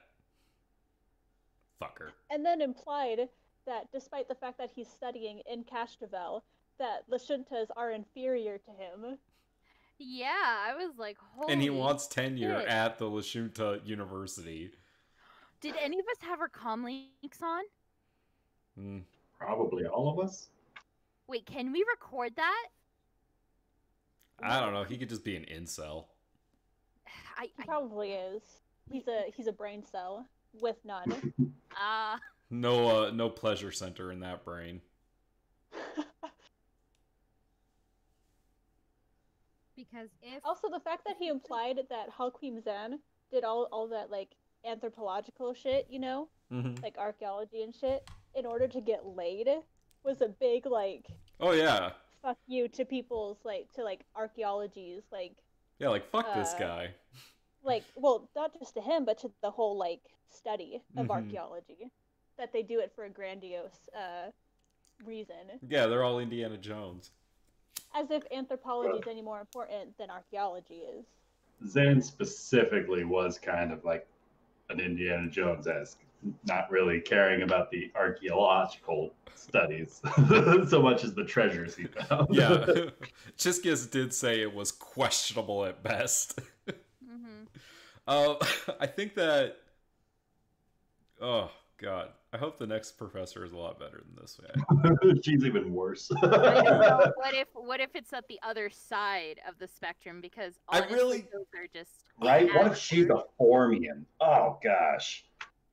Because I've had like I've had an Australian vegan professor who made us watch a docuporn about how animals are treated throughout the animal industry, and I cannot step foot into an animal shelter anymore, so it could be worse.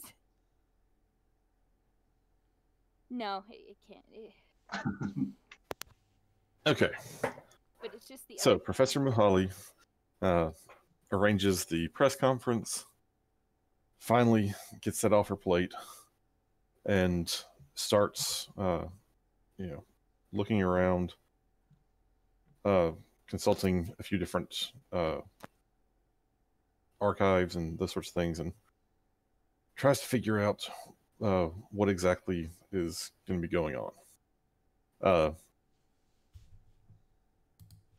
Now, the way the adventure is actually written, it does assume that you get sent back to Professor Alabian's again.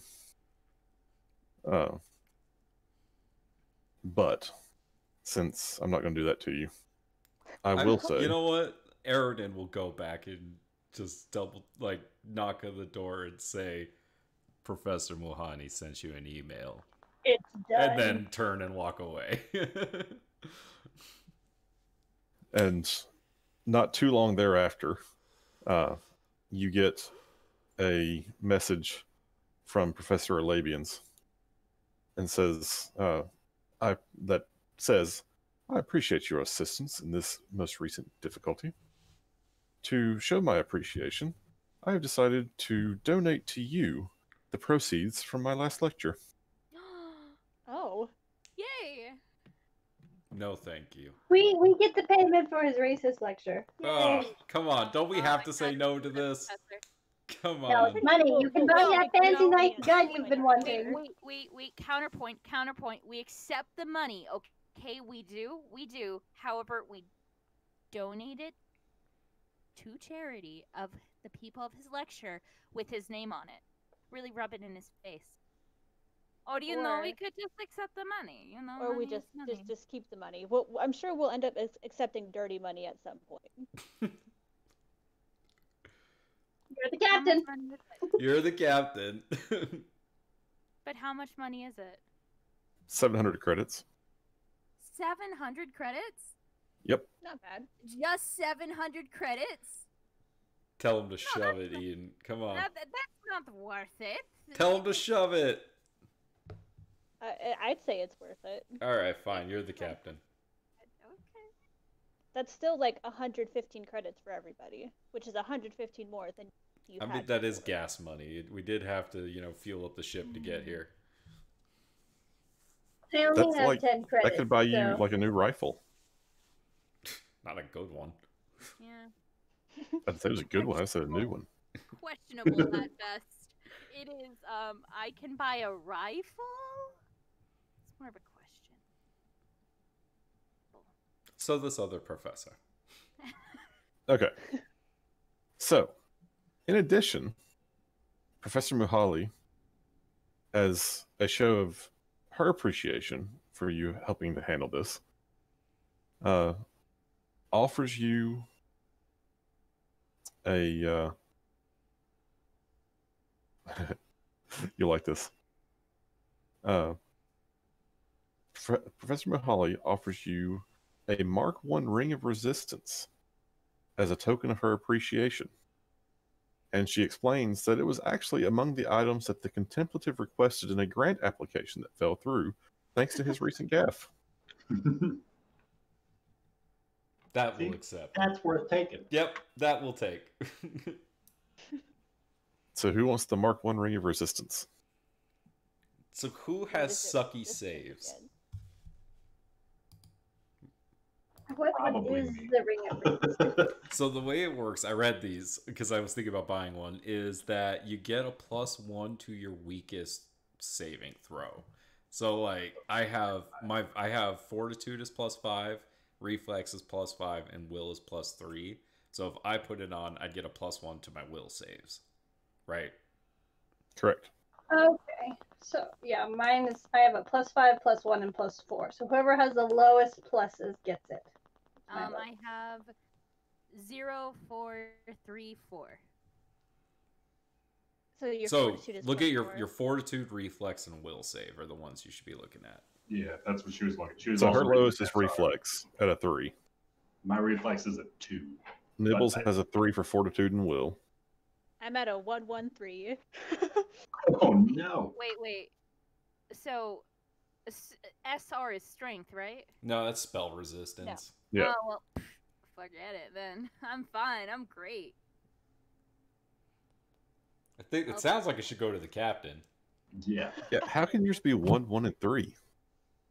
I don't know. She's trying her best. Oh, never mind. It's because fortitude Well, is based on con. Reflex Yeah, is I based don't on have dexterity. I don't have a con modifier or. Are Dex, Con, and Wisdom your 3 lowest? So I don't have a modifier for strength, dex, con, or wisdom. Yeah. You only have I have a intelligence and +4 charisma intelligence. modifiers? And a one charisma. How are your stats so bad? I feel you. I got a +1 dex, +2 con, Well, and a +4 wisdom. The others are doesn't- negative. She doesn't have an 8 in anything. Hers are all 10 or better. I mean, I only have pluses in strength and charisma, and a negative in wisdom. Yeah, So I have pluses in Dex, Con, and intelligence. Weirdly enough. I mean, really, her strength should probably have been an 8.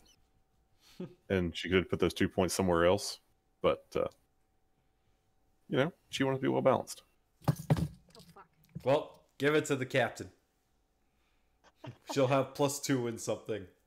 Because you pick whichever of, because you have 2 of the low are tied for the lowest. You just pick which one. Yeah, you pick one and. Probably put it towards fortitude. Okay.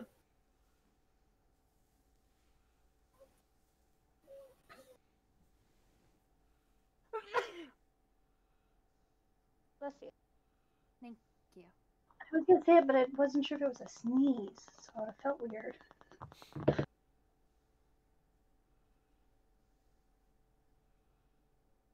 Wow, this session took a weird turn. We were all having fun teasing Eden, pulling fire alarms, and then we're like, and then there's this asshole. Yeah, why was it bully Eden session time? Y'all are mean. We just wanted to know about We the just kids whose names Waiting you for the forgot. favorite. We just want you to be honest with us. It's a trust building exercise. Right? For all we knew, you were lying about the kids all along. I would never. I think He's they've just trying just to get pity out of us. they've teased you so much about how many kids you have, they didn't remember what the true number was anymore. They want to see if you Really didn't. Actually, that was true. I forgot about the how many kids he had. When you Okay, described opening the wallet and all the pictures falling out, I assumed it was one picture for each kid. I didn't realize it was just tons of pictures for 3 kids. Yeah, I didn't think it was multiple pictures of the same Several kids. several Yeah, I pictures. mean, really, who would have multiple pictures of their kids? Like, seriously, though. Like, did who mention she does had, that? Like, 15 who pictures just, in her wallet. posts, 10 pictures at a time to Instagram and Facebook and, everything. Yeah, like who actually takes more than one picture of their kid? Like, come on now, who does that? Now, I the don't real think that question there is, how many pets does Eden have? God. Is there It's one for each children. child? So I have to give you guys a Can you cliffhanger to end the have session on. Uh-oh. Oh, So here's your cliffhanger. After you've talked with Dr. Mahali, you've gotten the news to Alabians 21-2. They both start, digging into the university archives and pulling up data about Halquim Zahn, his expedition, the information that was confiscated from him when he returned from the expedition, and so on and so forth. And next time, you'll get to see what they find. Oh shit! Dun dun dun. They didn't find anything.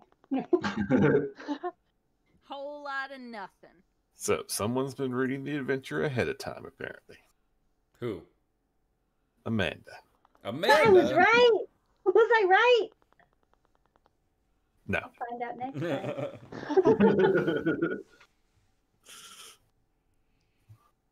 All right. Well, guys, it was fun. Well, I don't I'm want to ever sorry that negotiate with the brain guy again. Yeah, I'm just gonna say that. We're just gonna avoid that race of people. We see a brain. We walk. I knew walking into a brain like not Core's thing. Core does not go well with brains. I knew this in the beginning. The core doesn't like to deal with brains. No, Not a- she specifically chose warrior. She's not a brain person. Specifically. Jeez. Oh my Well, God. I apologize for the fact that the book made this guy into a complete asshole, and I had to play it well. So Yeah, you played it well. You did a great job DMing. It's not your fault. I'm sorry if you felt personally attacked. I'm sorry. Yeah, we are specifically talking about the NPC. Yeah. I'm sorry. Fuck this We guy in still love particular. you, Ben. We just don't love your brain. don't worry, I'm used to it. Aw. Does Allie know about this side of you?